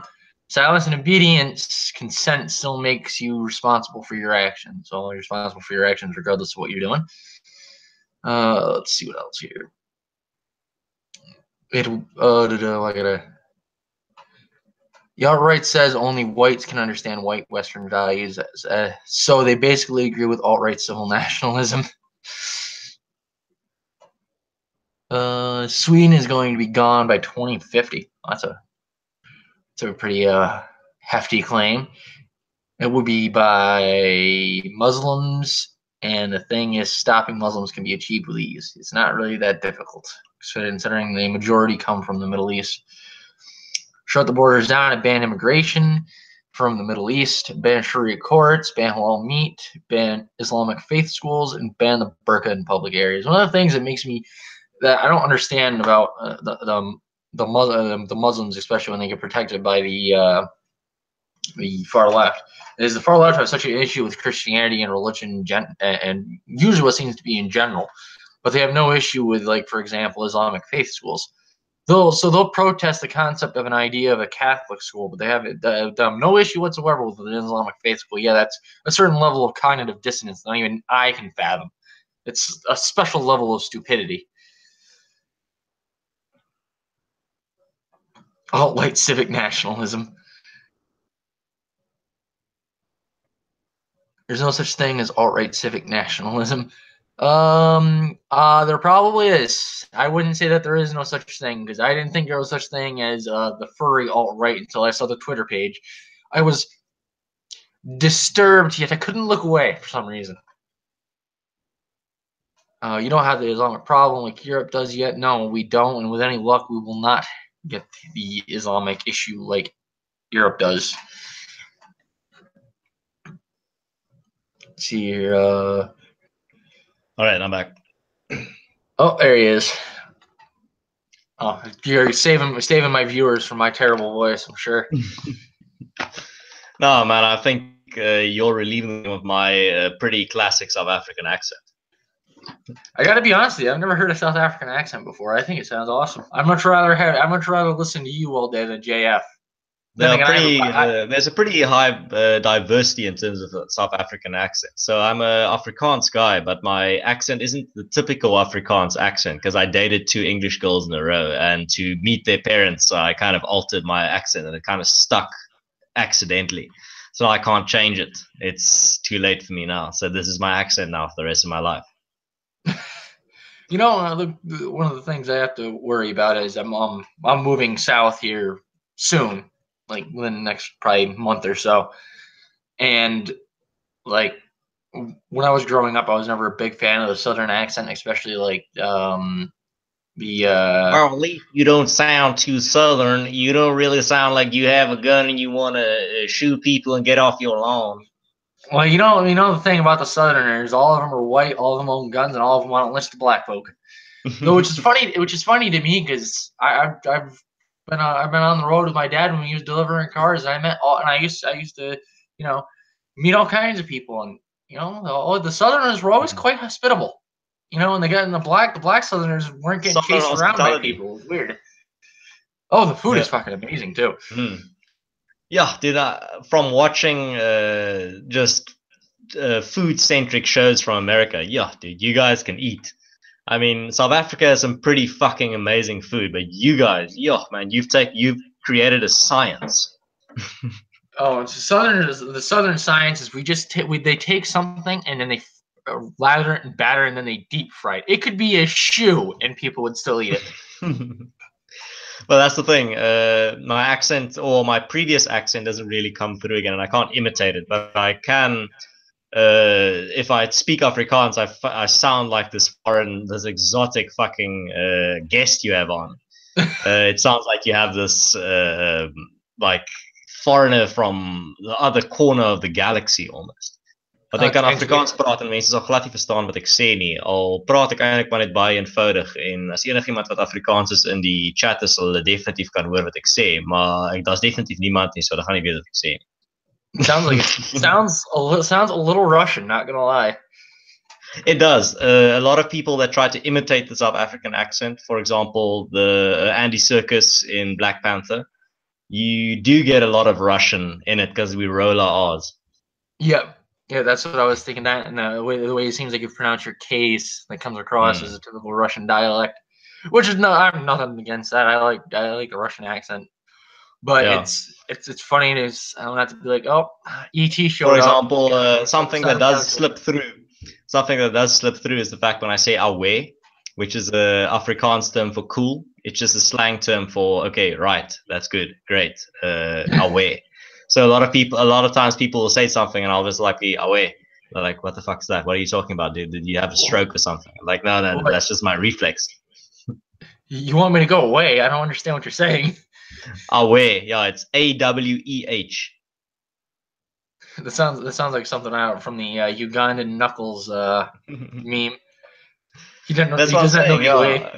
Afrikaans is an African language by definition. It originated in Africa. It has a lot of influence from black languages as well, but it's like the sister language of Dutch. So I can understand Dutch, I can read Dutch, but I can't speak Dutch. But if I went to the Netherlands and I could read all the street signs, I could talk to the people, but I couldn't. I could understand what they're saying, but if I talked to them in Afrikaans, they'd laugh at me. I'd sound like a retard. Yeah, you would say it sound like a foreign language to them. A foreign language attempting their language.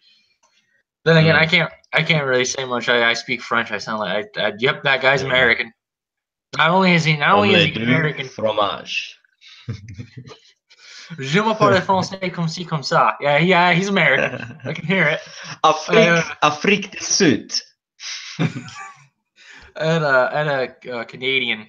Obviously, one of the common languages up in Canada is French. Like Canada has its own dialect of French. Yeah, and it's like not like an entirely separate language, but they have. What is it called? Yeah. Like French. Yes, yeah. They call French Canadian most, but there is a Yeah. slang word for it. Yeah, I'm Like, not your guy, buddy. Hey, buddy, I'm not your guy. I'm not your buddy, eh? I'm not your buddy, friend. I'm not your friend, guy. Or there's a little bit of a misconception there because not all Canadians talk like that, but it is funny to pick on the Canadians because what are they gonna do about it?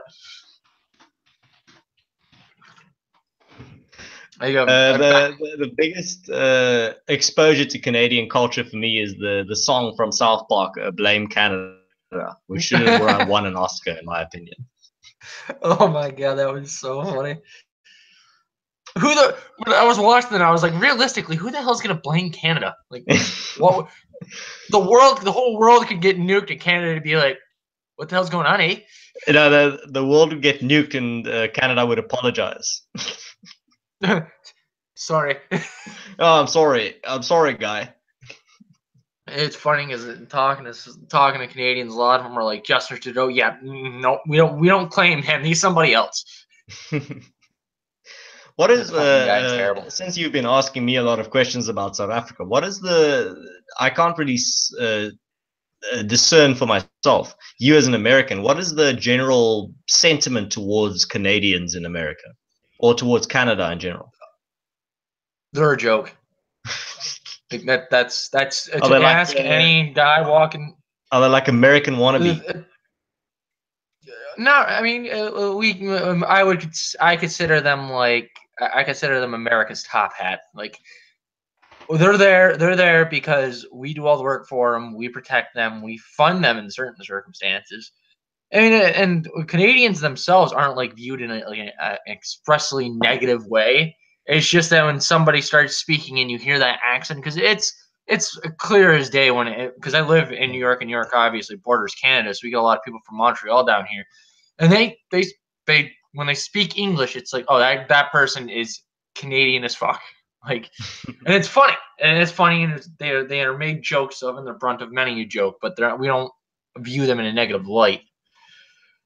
Their flag is a fucking leaf.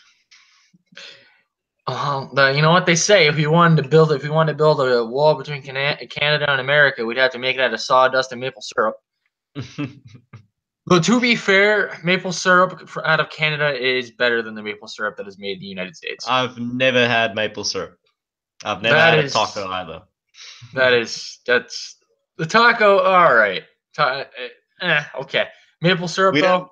Yeah, we don't really have we have a lot of American chain restaurants, but for example, we don't have Wendy's, we don't have In-N-Out, we don't have all the basic chains. If you could list like the top 5 American chain restaurants, we'd have 4 out of those 5 wouldn't be in South Africa. Taco Bell, Wendy's, McDonald's,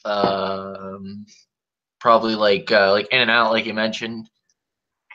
And we only have McDonald's. We have McDonald's and KFC. The rest we don't have. You have the fried chicken though, obviously. Yeah, South Africans like this fried chicken, man. Definitely.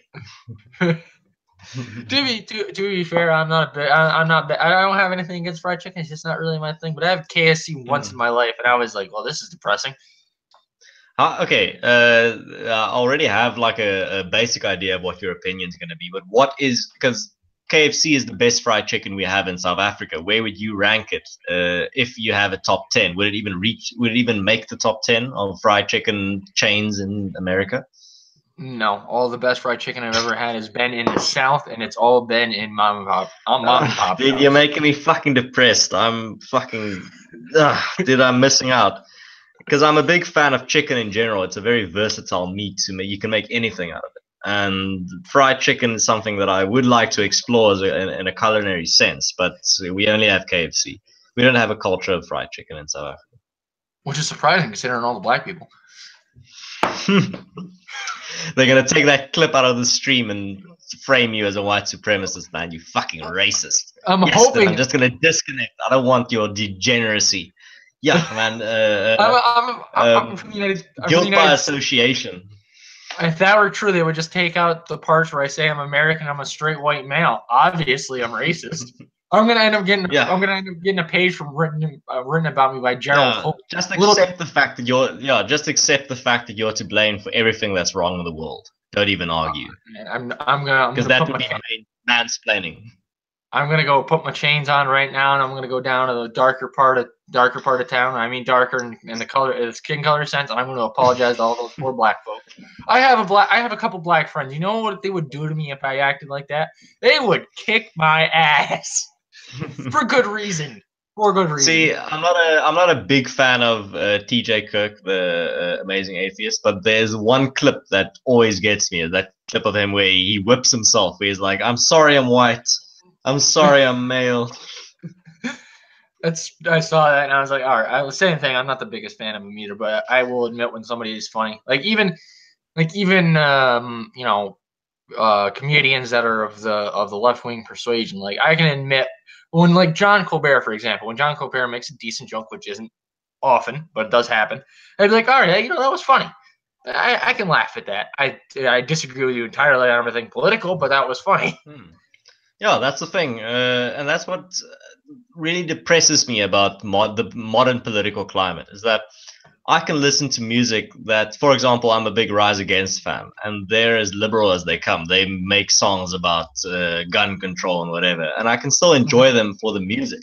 I don't have to agree with them politically, but then you look at the modern political climate, and if you look at it, you realize people are saying if an artist or a comedian or an actor doesn't agree with you politically, you can't enjoy their work, and that's absolute bullshit to me. I can listen to good music even though I don't agree with the message. If it's good music, I'll fucking listen to it, man. Exactly. Like it doesn't impair my ability to enjoy good guitar or bass or drums or whatever.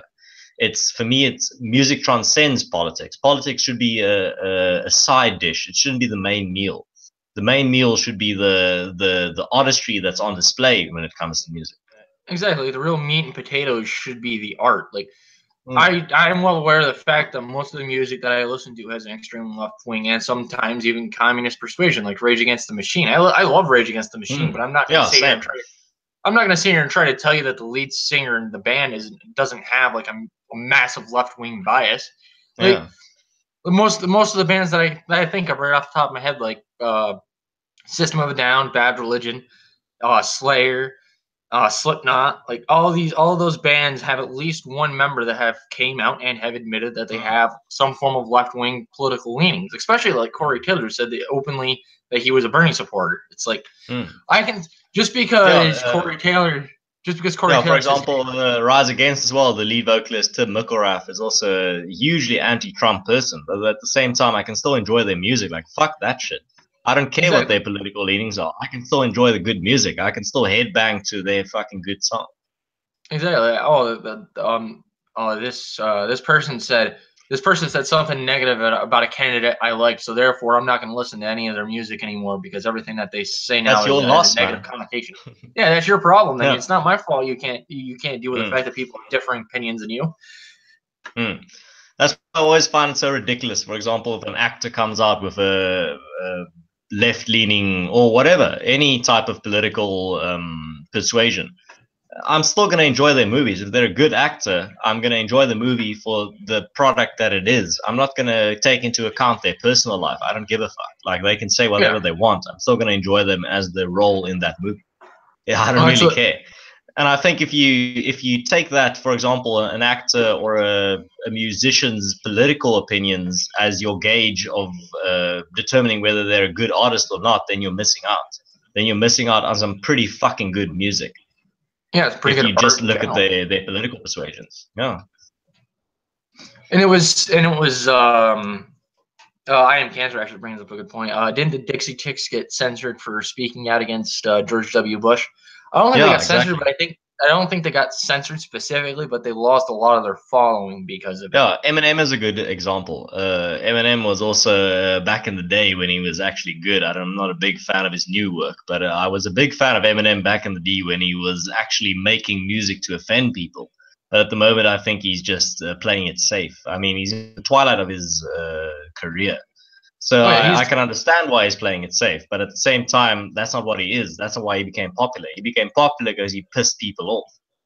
Yeah, I mean, the funny thing is like people don't even. I mean, he should be able to recognize that and in today's society, even back when Eminem was first starting to get popular, back in I think it was like the late '90s, early 2000s, it was, you know, the PC culture wasn't anywhere near as bad then as it is now. And now that it's gotten worse, people are even more often now looking for an escape away from the PC culture. Like, we want to be able to say things that are offensive just because some people like to offend others. Like me, I find dark humor to be the absolute best. Like, I saw after the Las Vegas shooting, it was like over 100 people that went to see what the hell was the name of the artist? Fucking I was trying to tip my tongue to a country singer, but 80 to 100 over 100 people that went to see this artist got to see Tom Petty too. And it was like, oh, you're making a joke about the fact that not only Tom Petty died, but the people that died at the Las Vegas shooting got to see Tom Petty. I see what you did there. That's pretty fucking funny. Dark, but funny. Yeah, because that's the thing. If you want to really enjoy good music, you need to be able to disconnect yourself from the personal opinions of the artist. That shouldn't matter. You can still bang your head to a pretty fucking kick-ass tune without worrying about, oh no, this person talks shit about my favorite candidate. That shouldn't matter. If that matters to you, sorry man, you're missing out. Like, then you're corrupting your own experience of good music. Yeah, because despite what a person's personal belief, and even if you're talking about like religion, for example, even the religion belief shouldn't matter either. Like, it's the music. The music is still good. Like, we can debate whether or not the music's good. Okay, fair enough. But unless you're gonna come at me with some, oh, I don't like the hooks, the progressions are slow. Yeah, that's a valid argument. But if you say I don't like the lead vocalist's view on gun control, then like, oh, dude, that's your loss. Yeah, it's funny to me because my mother, who's she's a Republican.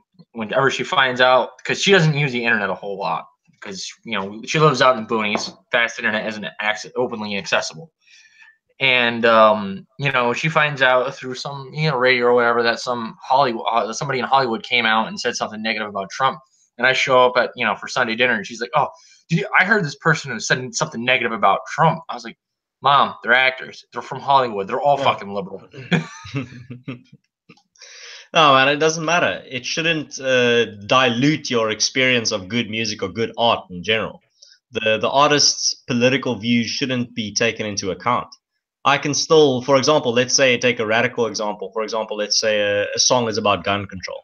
If it's an incredible song, I mean, the guitar riffs, the drummers, the drumming, the bass, everything is top notch, then I'm gonna bang my head to it, even though I don't agree with the message. Exactly, but it's a disconnect you see in this modern age, especially. I think a lot of it has to do with the one side always demonizing the other side as much as possible and as often as possible, because they don't. When it comes down to that, especially we'll say the example for the left referring to everybody that's on the right as Nazis. It's not that it is that some people actually believe that, but the main purpose is to avoid discussion because people don't want their ideas challenged. So when they hear music that challenges their ideas, they shut off. They don't want to listen to it. Yeah. And I think that's a damn shame, the fact that people can't disconnect their politics from art. But art's always going to be political. I mean, I can't deny that fact. But the thing is, you don't have to curb your own enjoyment due to the fact that the bassist of your favorite band came out and dissed your favorite politician. I mean, that's fucking ridiculous. That's stifling your own enjoyment of music that you enjoy. Yeah, you're gonna lead a very depressing life if you can't appreciate somebody's art because of their political or religious leanings. Yeah. So that's the thing, and that's the thing that I want to get through people's thick skulls is the fact that you don't have to make everything political. Life is political. Everyone's going to bring their politics into their art. It's inevitable. But at the same time, you can still enjoy a kick-ass song or enjoy an incredible painting without taking into account what that artist said off screen or off stage. It doesn't matter. Exactly. Exactly. And on top of that, like I mentioned religion before. Like I was I used to, well, I still do listen to a band called Skillet. I'm not sure if you're familiar with it. Yeah, I was a big fan in high school. I've drifted off a bit because the music. I'm a bit I've moved more to a hard rock kind of genre. I've kind of outgrown the Skillet's more soft rock genre, but I do enjoy them a lot. I still listen to a lot of Skillet from time to time Yeah, if I'm in the mood. But yeah, I know who you're yeah, talking about. and the funny thing is like I was listening to some of their music. One of my buddies asked me, he goes, "Oh, who you listen to back?" And I think it was like seventh or eighth grade, might have been ninth grade, but he goes, "Who are you listening to?" I was like, "Oh, I'm just listening to some Skillet." And he goes, "You know that they're Christian, right?" I'm like, Yeah, it's "And?" pretty obvious. like I don't give a shit that they're Christian. Like, I still like Yeah, the guitar, I still like the bass, I still like the drums, and he's got a good singing voice. Like yeah. what they do in their That's free the time is their thing. business. A good example of a band that's been able to keep up with the times. You definitely don't know them. There's an Afrikaans band in South Africa, Fuck Off Polisiecar. Their name literally translates to "fuck off police fan."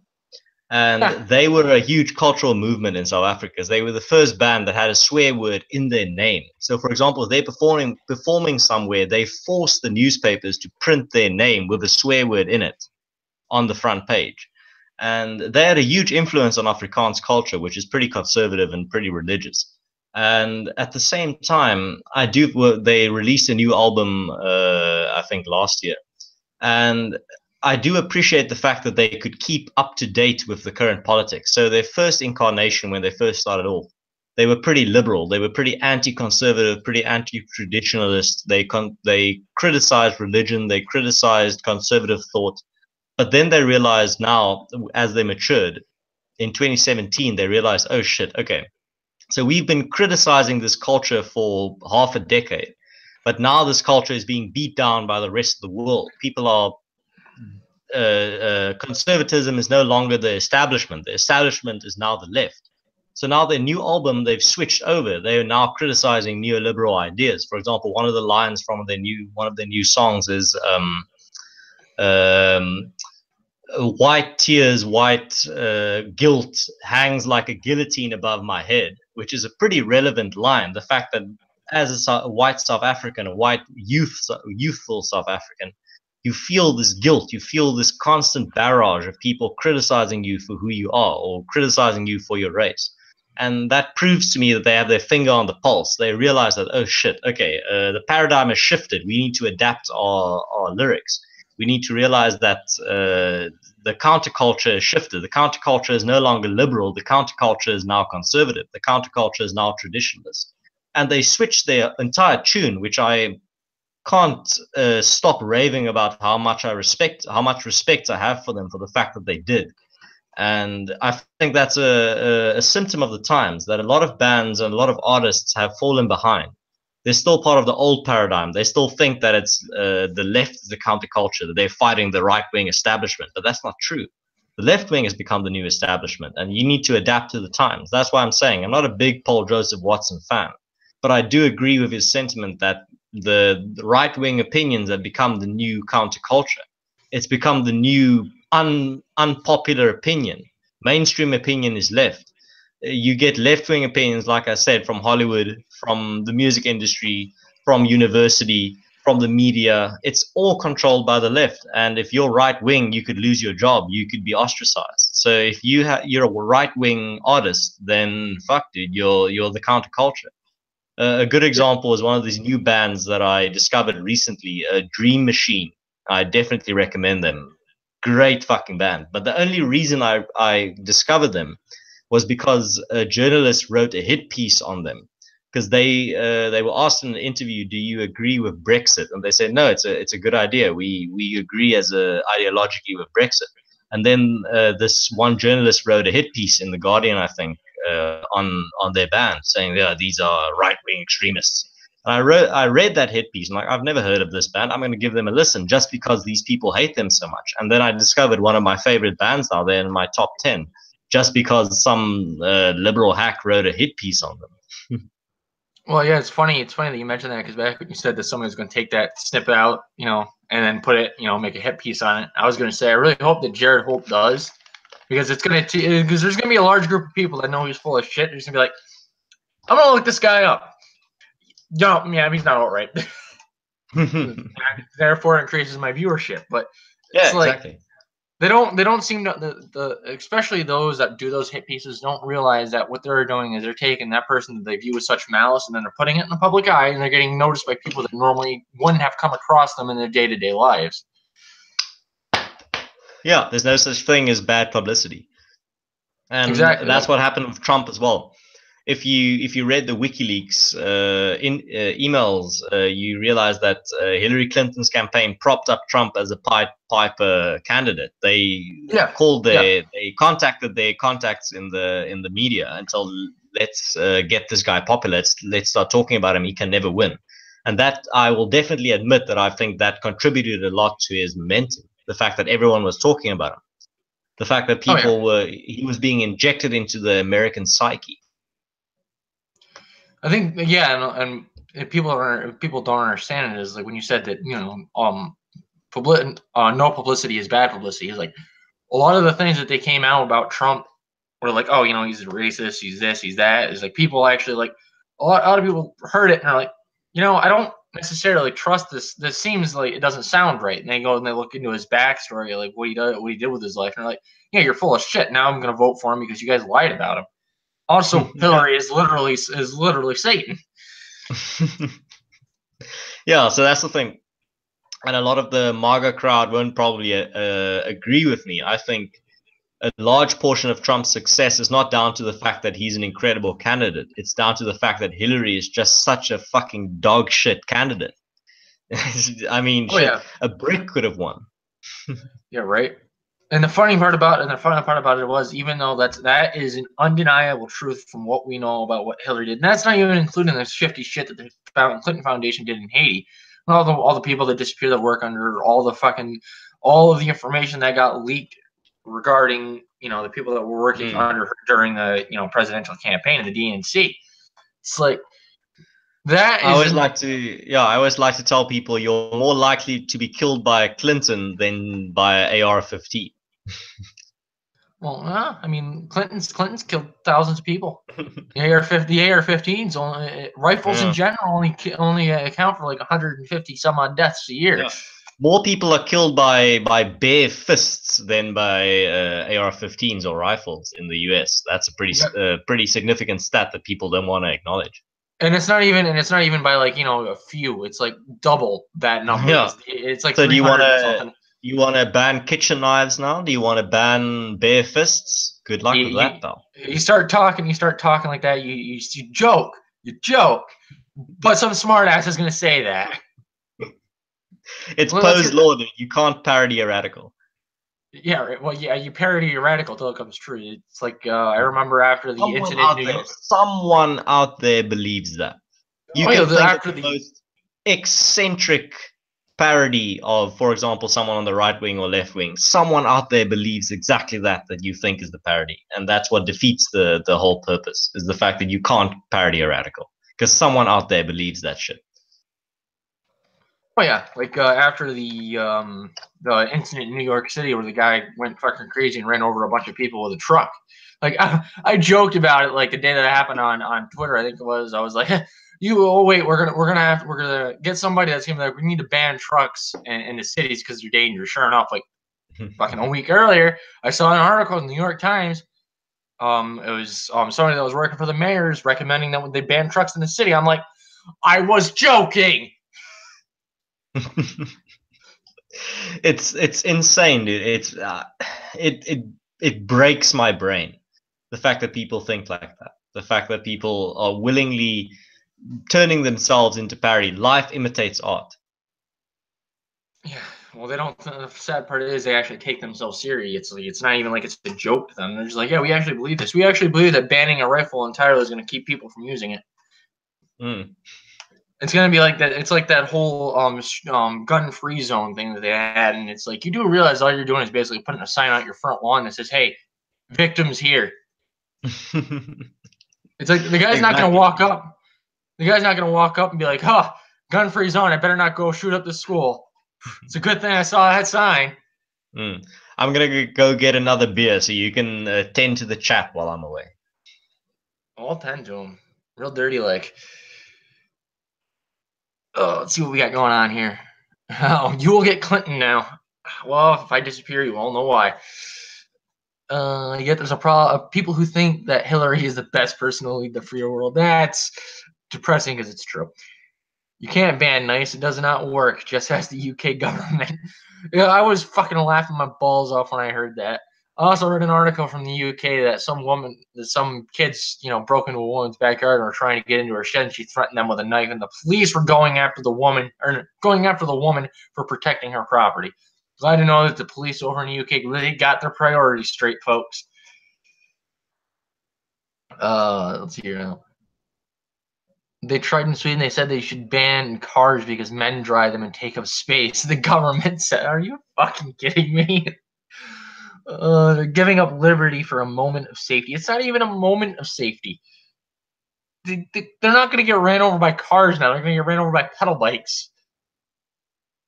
Well, Sweden is doomed, so they want to ban Swedish people because Muslims must remain untriggered.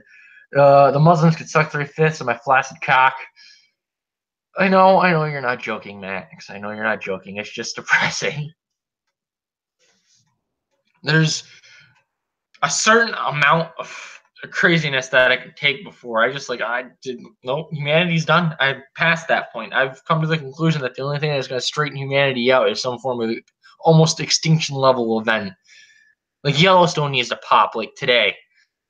That'll clear up a lot of these people in the United States, especially that are like, you need to respect my pronouns. All of a sudden, they're gonna be, oh my god, I need to find food before I die. Unfortunately, it takes a certain amount of pressure from the outside world in order for humans not to get hung up on stupid shit and actually focus on trying to make themselves better and the world around them a better place. Because now instead of back in the 1800s, 1900s, we had people building shit, building skyscrapers, building infrastructure. Now you have people trying to take infrastructure away from people that have rightfully earned it and give it to the government because they think that's going to actually fucking work. Because history that's not important. Well, to be fair, in their defense, if they had an education like I did back when I was in high school, the concept of communism was a breath in the wind. It wasn't even noticed. They talked about it for about 3 sentences. In Canada, you can end up in jail if you mispronounce pronouns. That's just depressing. Canada's cucked. Hitler supporters are a good example of useful idiots. That is true. Anybody that'll defend Hillary Clinton in any ratio and any length and any capacity, you are an idiot. You can say Bernie, all right, fair enough. Even though he took a bribe and walked away from all of his supporters because he's after the money, despite how much he says he hates them evil billionaires.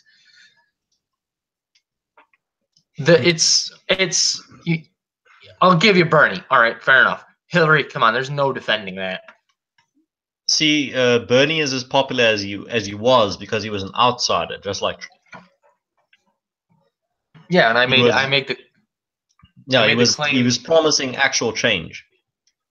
And I made the claim that if he had actually gotten the nomination, he would have stood a much better chance than Hillary ever did. Definitely. Because the thing is, with his policies, he was actually giving people an outlet. For example, Hillary was just promising to retain the status quo, and people were pissed at the status quo. That's why it happened. They wanted someone to bring about actual change. Because Obama promised a bunch of change, but he didn't bring anything. So they were like, the American voters were like, shit, dude, we're going to vote for anyone that will actually change the system, the broken system that we have. And we'll vote for someone like Donald Trump because he at least will try to change this, the system that's objectively broken. Yeah, which a lot of the problems in the U.S. come from overabundance of bureaucracy, government overreach, and even when they do overreach, they don't do their fucking jobs to begin with. Like in the way that I view the government is there to make sure that humans maintain the social contract and to keep the country safe. That's literally their only purpose. They don't need to get involved in what you do in the bedroom. They don't need to get involved in what you do with your health care. They don't need to get involved in what you put in your body. The government isn't there to be mommy and daddy to adults. Adults are supposed to be able to maintain some moniker of self-preservation, self-awareness, and self-understanding. But no, people don't want that. People want, you got authoritarians that want the government to dictate to them what they can and can't do. Then you have authoritarians, and those are both authoritarians on the left and the right. It's like freedom to certain people that it's scary, which I don't understand why, but I guess stupid is as stupid does. Oh, muted himself. Wonder if he had technical difficulties. Oh, it's here now. Someone breaks into my house. They're going in a body bag because if I don't kill them, then I am arrested for self-defense so they can be buried in the woods 50 miles away. Nice. I just, on a different topic, I just saw you retweeted that idiotic David Hogg tweet about plane crashes, where you said plane crashes aren't intentional and planes are still legal, moron, which is, it's such a common sense response, but a lot of people don't get it. Oh yeah, that where he's talking about, you know, how when planes cause an incident, like, you know, a plane crash causes deaths, we do something, we figure out why it happened, and we fix it. Yes, because it's accidental, you fucking idiot. Yeah, it's not like that pilot was like, I got 30 passengers here. Let's dive this bitch into a building and see what happens. No, it's they want to take the agency away from the kid that did it. Like, it's fucking stupid. Something went wrong, and we need to figure out what went wrong so it doesn't happen again. It's not like that pilot decided, okay, I'm just going to kill these 200 people. I don't give a fuck. Yeah, it's and play the devil's advocate. His responsibility. Well, we saw something that went wrong in Parkland too. Yeah, the federal government didn't do its fucking job, and neither did the local authorities. There's my answer right there. Simple, right? Yeah, that's common sense, but a lot of people don't get it. They're like, no. We need more bureaucracy. We need more laws. We need more government control. I'm like, oh, you're giving control to the people that run the post office, for fuck's sake. Yeah, we're giving more control to the people that couldn't do their jobs right in the fucking first place. Makes sense. Sound logic, you fucking hockey puck. No, dude, that gets back to the topic where we came to the conclusion that we're surrounded by fucking idiots, and it's not going to get any better. You're not wrong. But it's funny to me because one of the first videos back when I was doing videos like every day, I was doing the whole sticks thing where I had the camera on and everything, but it was one of the first subscribers I ever had is like, you speak so much common sense, you need more followers. I was like, oh, I appreciate that. Yeah. On a lighter note, is calling someone a hockey puck an actual insult in America? Depends on the area. It is in upstate New York, but I noticed they don't use it much outside of like upstate New York and western Vermont. Is that basically my question is that an insult you use in your daily conversation with people if someone's just being an absolute vegetable? Yeah, they're being it's basically this has the same connotation as calling them vegetables. Like, you're as dumb as an inanimate object. You are as dumb as a hockey puck. No, that's my go-to line. If someone just said something absolutely idiotic, I'm like, no, you absolute fucking vegetable. You're not even thinking like a rational being. You're just an inanimate object. It's funny to me that you say vegetable. Whenever I hear it, the first thing I think of is Kevin Logan, how everyone calls him a potato. I'm like, that makes a lot of sense because not only does he look like a potato, but he has the same mental capacity as a potato. Yeah. Although he to be fair, he like light a light bulb for 5 seconds with his collective brain cell energy. It's funny when you call people vegetables. Though, my first response is, "Hey, vegetables have a purpose, all right? They sustain us." Exactly. I can get something out of a vegetable. I'm not getting much out of these idiots. Nah, dude. That's the thing. South African slang is very influenced by British culture. So a lot of British slang also transfers over to South Africa. So you'll see a lot of my tweets have a very British feel to them because for example, I'm speaking in English, which is my second language. So I do pick up a lot from the British, what's the word, vernacular, the fancy word. And I do have to say, the internet has really broadened my vocabulary. I mean, back when I started using the internet, that was probably 2009, 2010. My vocabulary was absolutely in the gutter. I mean, shit, dude. I had a since then, in the 8 years since then, my vocabulary, English vocabulary, has definitely doubled in size. I imagine. I like when I use a lot of colorful language, and the guy I had on yesterday, not that time, but the time I had on before that, he brought it up to me. He's like, or not yesterday, excuse me, Thursday. He brought it to me. He's like, I can't use all those colorful words like you do. I was like, I do have a very broad English nomenclature and vocabulary because I did a lot of writing when I was in high school, poetry, short stories, and books and whatnot. And one of my pastimes was I'd use a thesaurus to help improve my language and my poetry and my writing, so I didn't sound like boring. And then they went there, and then they did this. So I added colorful language to make things more interesting. It did stuck with me for the most part. There's obviously every now and again I'll have something in my head. It's like I know this word and I know what it means, but I can't think of how to pronounce it. Can't spell it in my head. No. But of course, there's also the difference between you and I. Is English is my main language. It's not your main language. Yeah, that's the thing. I had to learn English or suffer the consequences. I remember being so at the end of my high school, me and my mates went to stay at a house at the beach, and me and 9 other mates, and we were staying there, and these English girls walked past, and we invite them for a drink at our place. And none of all my mates came from the same school as me and the same small countryside town as me, and they couldn't speak a word of English. So I was the only person because my mother is English, so I got a good stimulation in terms of my vocabulary there. And I was the only person that could speak like an English person that didn't sound like he was a fucking idiot. So all the girls were just flocking around me, like gravitating towards the person that speaks their language, and it was pretty evident to me that I had the upper hand over my mate. So at the end of the day, you got the ladies because of the way you spoke. Exactly.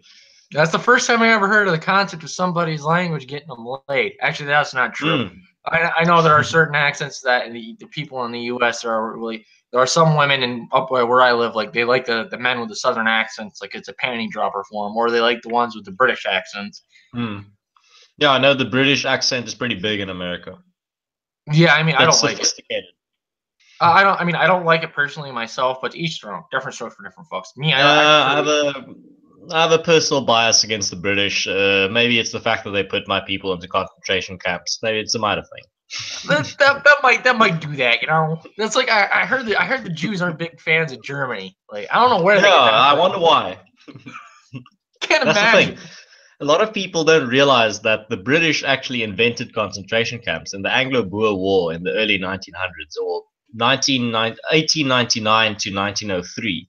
There was a war in South Africa. The British came to claim the gold that the Boers discovered up in Johannesburg. And there was a brutal war. They thought the war would only last 3 months because there was only these bunch of hicks with hunting rifles. We're going to quickly wipe them out. The war ended up lasting 3 years because these fucking South Africans, they underestimated, knew their surroundings. They knew how to do guerrilla warfare. So they absolutely destroyed the British Empire. And then the British realized, okay, shit, this war's not going to end unless we cut off their reason for fighting. So there's this classic line of a soldier doesn't fight because he hates what's in front of him. He fights because he loves what's behind him.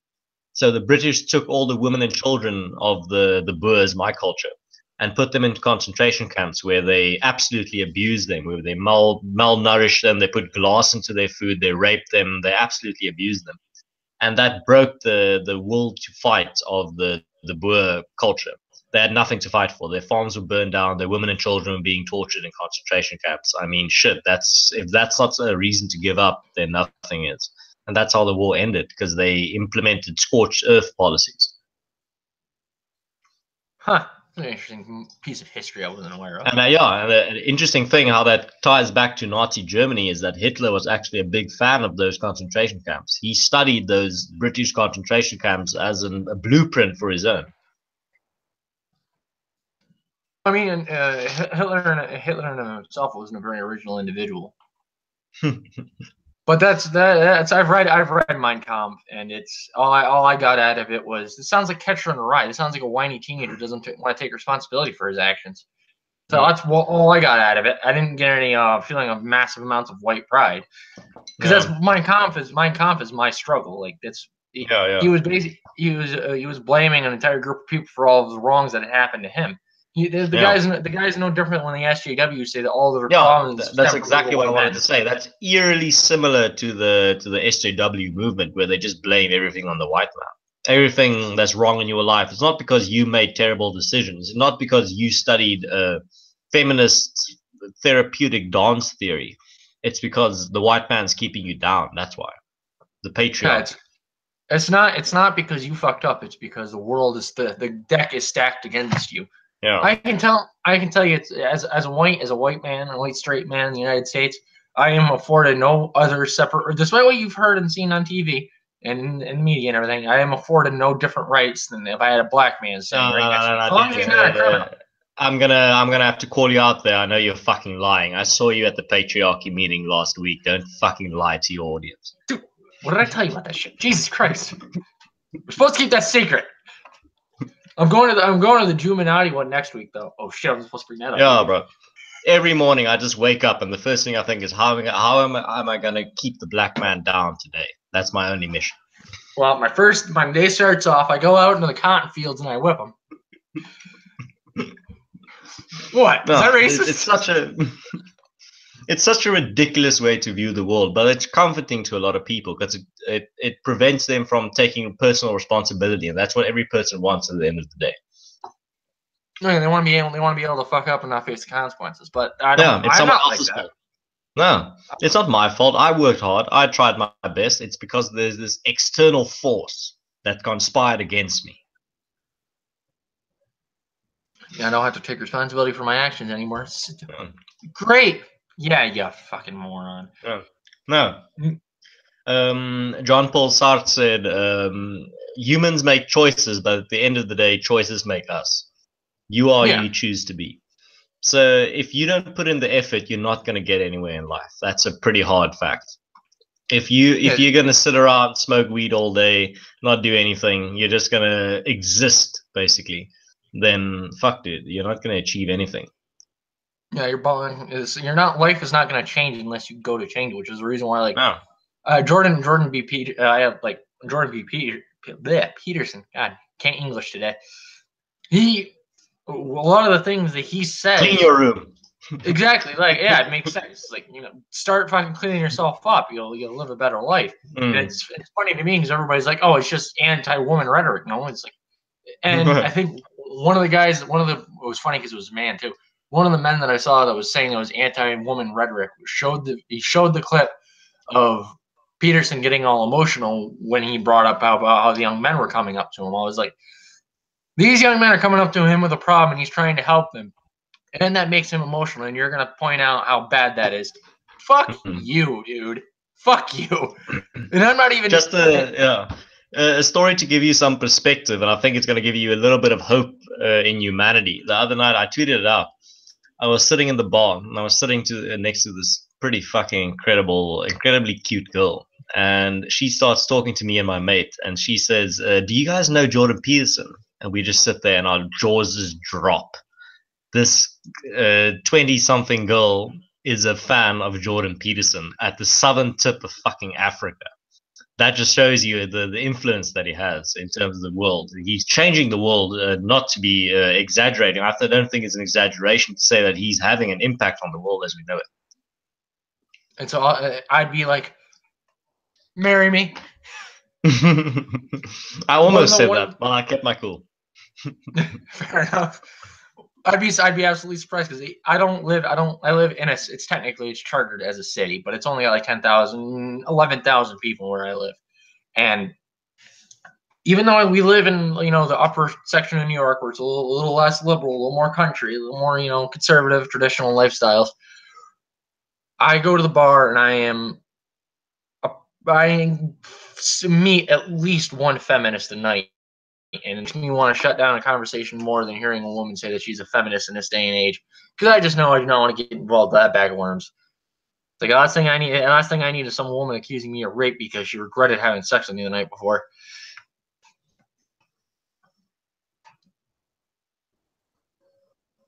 Let's see here, Mac says, I don't think people will ever agree about the perfect ideology. That's true.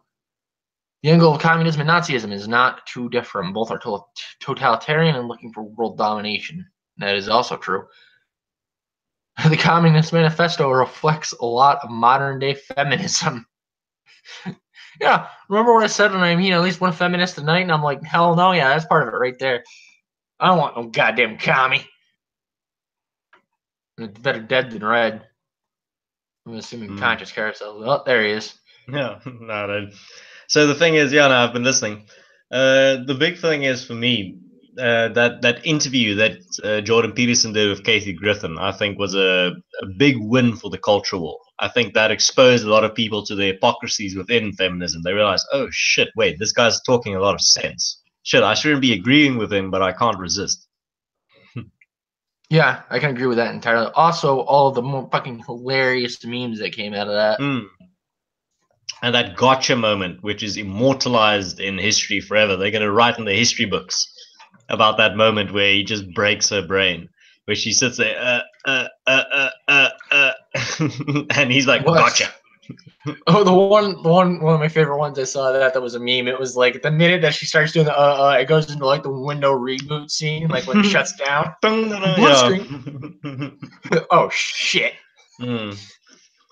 That's the thing, and that's the only way you really show people the flaws within intersectionalism and modern day liberalism and progressivism in general, is having open air debates. I'm really surprised that they put up that debate unedited. I think big kudos to the news network, though I do think I know why they did it, because it got the views.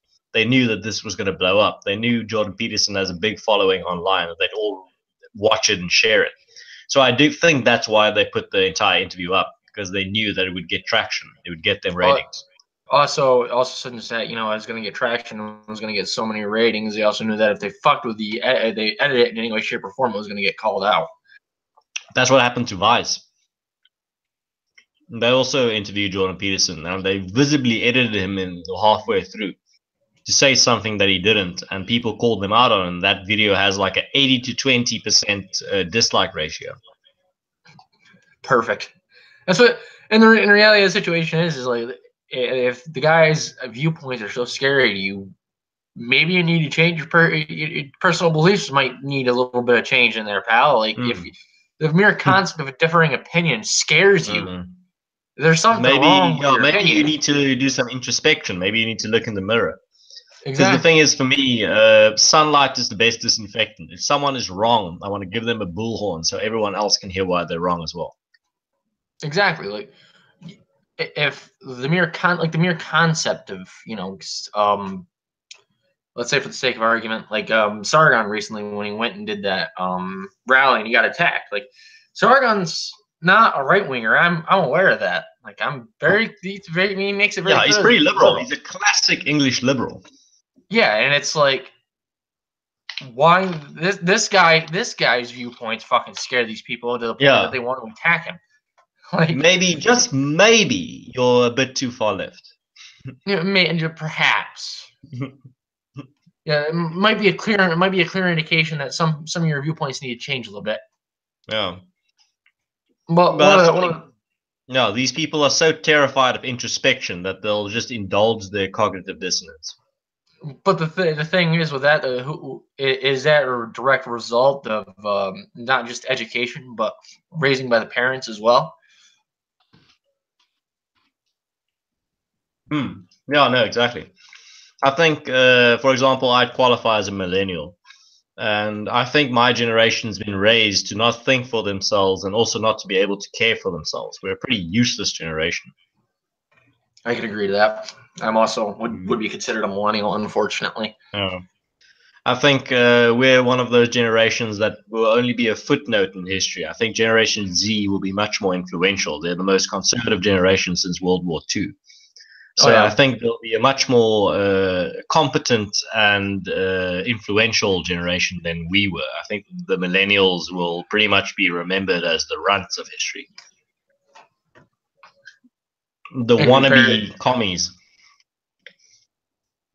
Yeah, the wannabe commies are going to be viewed with disdain, if anything. That's why I always find it so ironic when these far left activists talk about you're going to be on the wrong side of history. I'm like, let's give it 20 years. Let's give it 10 years. Then come back to me. In 10 years from now, we'll talk. And we'll see whose viewpoints will change.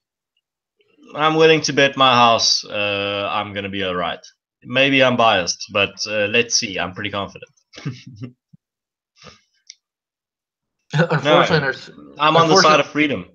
How can a person that supports free speech and property rights and the individual's freedom of association and opinion be on the wrong side of history? That's pretty fucked up if that's the truth. If I'm on the wrong side of history because I support freedom, then humanity is fucked. Yeah, so exactly what I was going to say. If we're on the wrong side of history, you and I tend to seem to have pretty much the same beliefs. We might disagree on certain things, but they'd be minor issues. If our side of things is on the wrong side of history, then humanity is doomed from the beginning. There's no saving it. Yeah, no. Then we've kind of signed our own death sentence. Then we might as well accept what comes. And that's why I think history will look back fondly on our generation in terms of the people that stood up for freedom, the people that resisted authoritarianism, the people that said, no, wait, we're going to go against the grain, even though popular opinion says you should be a full-on intersectional communist. The people that resisted that, people like Jordan Peterson that said, no, fuck it. I'm not going to allow you to dictate my language and force me to use pronouns. Those people are going to be looked back fondly in 10 years, 15 years. And I'm willing to bet a lot of money on that. And they're going to be looked at as the people that preserve the freedom of speech, which is a fundamental freedom. Like there's a speech policing. Like it doesn't make sense because let's say you banned hate speech. So you do realize that all those people that are actual legitimate racists that aren't allowed to say the things that they want to say legally, just because they're not allowed to say it doesn't mean that they're not thinking it.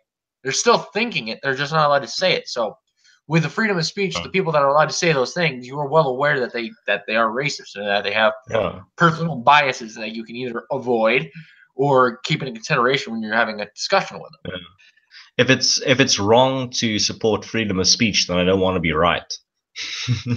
Yeah, right. I don't want to have the right. People just shouldn't speak at all if that's the case. Yeah. All right. So it's 1:30 in the morning here, so I think I'm gonna start wrapping it up.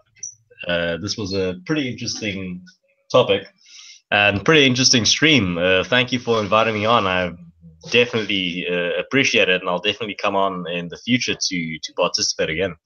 This has been pretty fucking interesting speaking to you, and just in general, not just focusing on South Africa, but focusing on just politics in general. It's a breath of fresh air. Because a lot of times when I go into streams, they just focus on South Africa in general. They just want to know, like, oh, what's happening? Can you tell me more? Like, I just want to talk like a regular person. I don't want to just focus on being this token South African that you bring onto your streams to give you some insights. I mean, I know it's important. I know a lot of foreigners don't really know what's going on here, but at the same time, I'm just a regular guy. I just want to talk shit and not always be 100% serious about it. Oh yeah, which I don't. Like I said, I enjoy the banter. Like I don't get the opportunity to talk to people that are A, as into politics, or B, as open to the ideas that I am. Yeah, and that's the wonderful thing about the internet is that you can get exposed to these type of people. You can start talking to people with the same types of ideas as you, people that enjoy talking about politics. They don't just see it as drudgery, as something that's boring or uninteresting. People that actually enjoy it. For example, we've been talking for over 2 hours, and I've been thoroughly enjoying it. It's not a chore for me. Exactly. I wasn't even paying attention to the time. I just realized now it's like 6:30. It's like, oh, well then. Yeah. I'm gonna end up. I'm gonna end up having somebody on after you later tonight, but I don't even think he's out of work yet. So still good. Still good time wise. Yeah. No, dude, I hope this stream gets a lot of views. I tweeted it out, even retweeted myself once to get some more people to tune in. I think checking the stats, at least 10 to 15 people tuned into the stream just from the link that I tweeted. So we'll see how it looks after we go offline. We'll see the view count. But I really appreciate you reaching out and just wanting to speak to a South African about politics in general. I've really enjoyed it. No, anytime. You're welcome back. Anytime. Yeah, man. No, it's. I hope your channel slowly grows and keeps on accumulating a nice subscriber base. You should definitely keep in touch. I'm gonna do a stream on my channel sometime on just politics in general. I don't want to do it too formally in terms of like having a formal guest list. I just want to invite anyone on that wants to talk, and you'll definitely be on the list, man, if you're free. Yeah. Just send me a link onto Twatterballs. If I'm free or not free, I'll let you know. Yeah, sure, dude. But yeah, like I said, thanks for inviting me on. I'm gonna opt out now. It's getting early in the morning. But yeah, definitely. If you want to schedule another stream in the future, just send me a DM. You know where to find me, and we can sort something out. And for anyone in the chat or anyone listening that's not connected to me on Twitter, come follow me at Caracal if you want to connect with me and come say hi. I'm not in it for the money. I'm not in it for the fame. I just want more people to talk to, more people, more contrarian opinions, more people to, if I talk shit, people to call me out and say, "Hey, dude, no, you're on the wrong track, and here's why." Sure, dude, I enjoy that. I support that. I don't block anyone. I don't think I've blocked anyone on Twitter ever. I think I've blocked one person was because they were spamming me. The rest of the time, shit, dude. If you wanna disagree with me on Twitter, go for it, dude. You might be in for a pretty vicious fight. I'm not gonna back down from my opinions, but go for it. Challenge me. So for anyone listening, if you're not following me already on Twitter, come say hi. Come disagree. You're 100% welcome. All right. I also put your link to your channel in the description as well. If anybody wants to, they can go check that out. I highly recommend it. Sure. Thanks, man. But yeah, cheers, dude. It's been nice talking to you from the dark continent, and that's the power of the internet. You can connect some oak from New York State with a guy sitting in Cape Town, Western Cape, all the way on the other side of the world, where it's already 1:30 in the morning. I mean, that's incredible to me. That's almost a miracle. That is the magic of science and the magic of progress. And I really am curious about what we will achieve in the future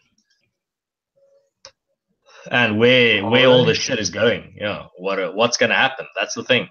That's why I don't have any desire to commit suicide, because I'm just so incredibly curious about what's going to happen. It's the best story.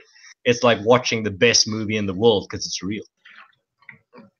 It happening in real time too. Yeah. But anyway, cheers, bro. Have a good one. Yeah. Have a good night.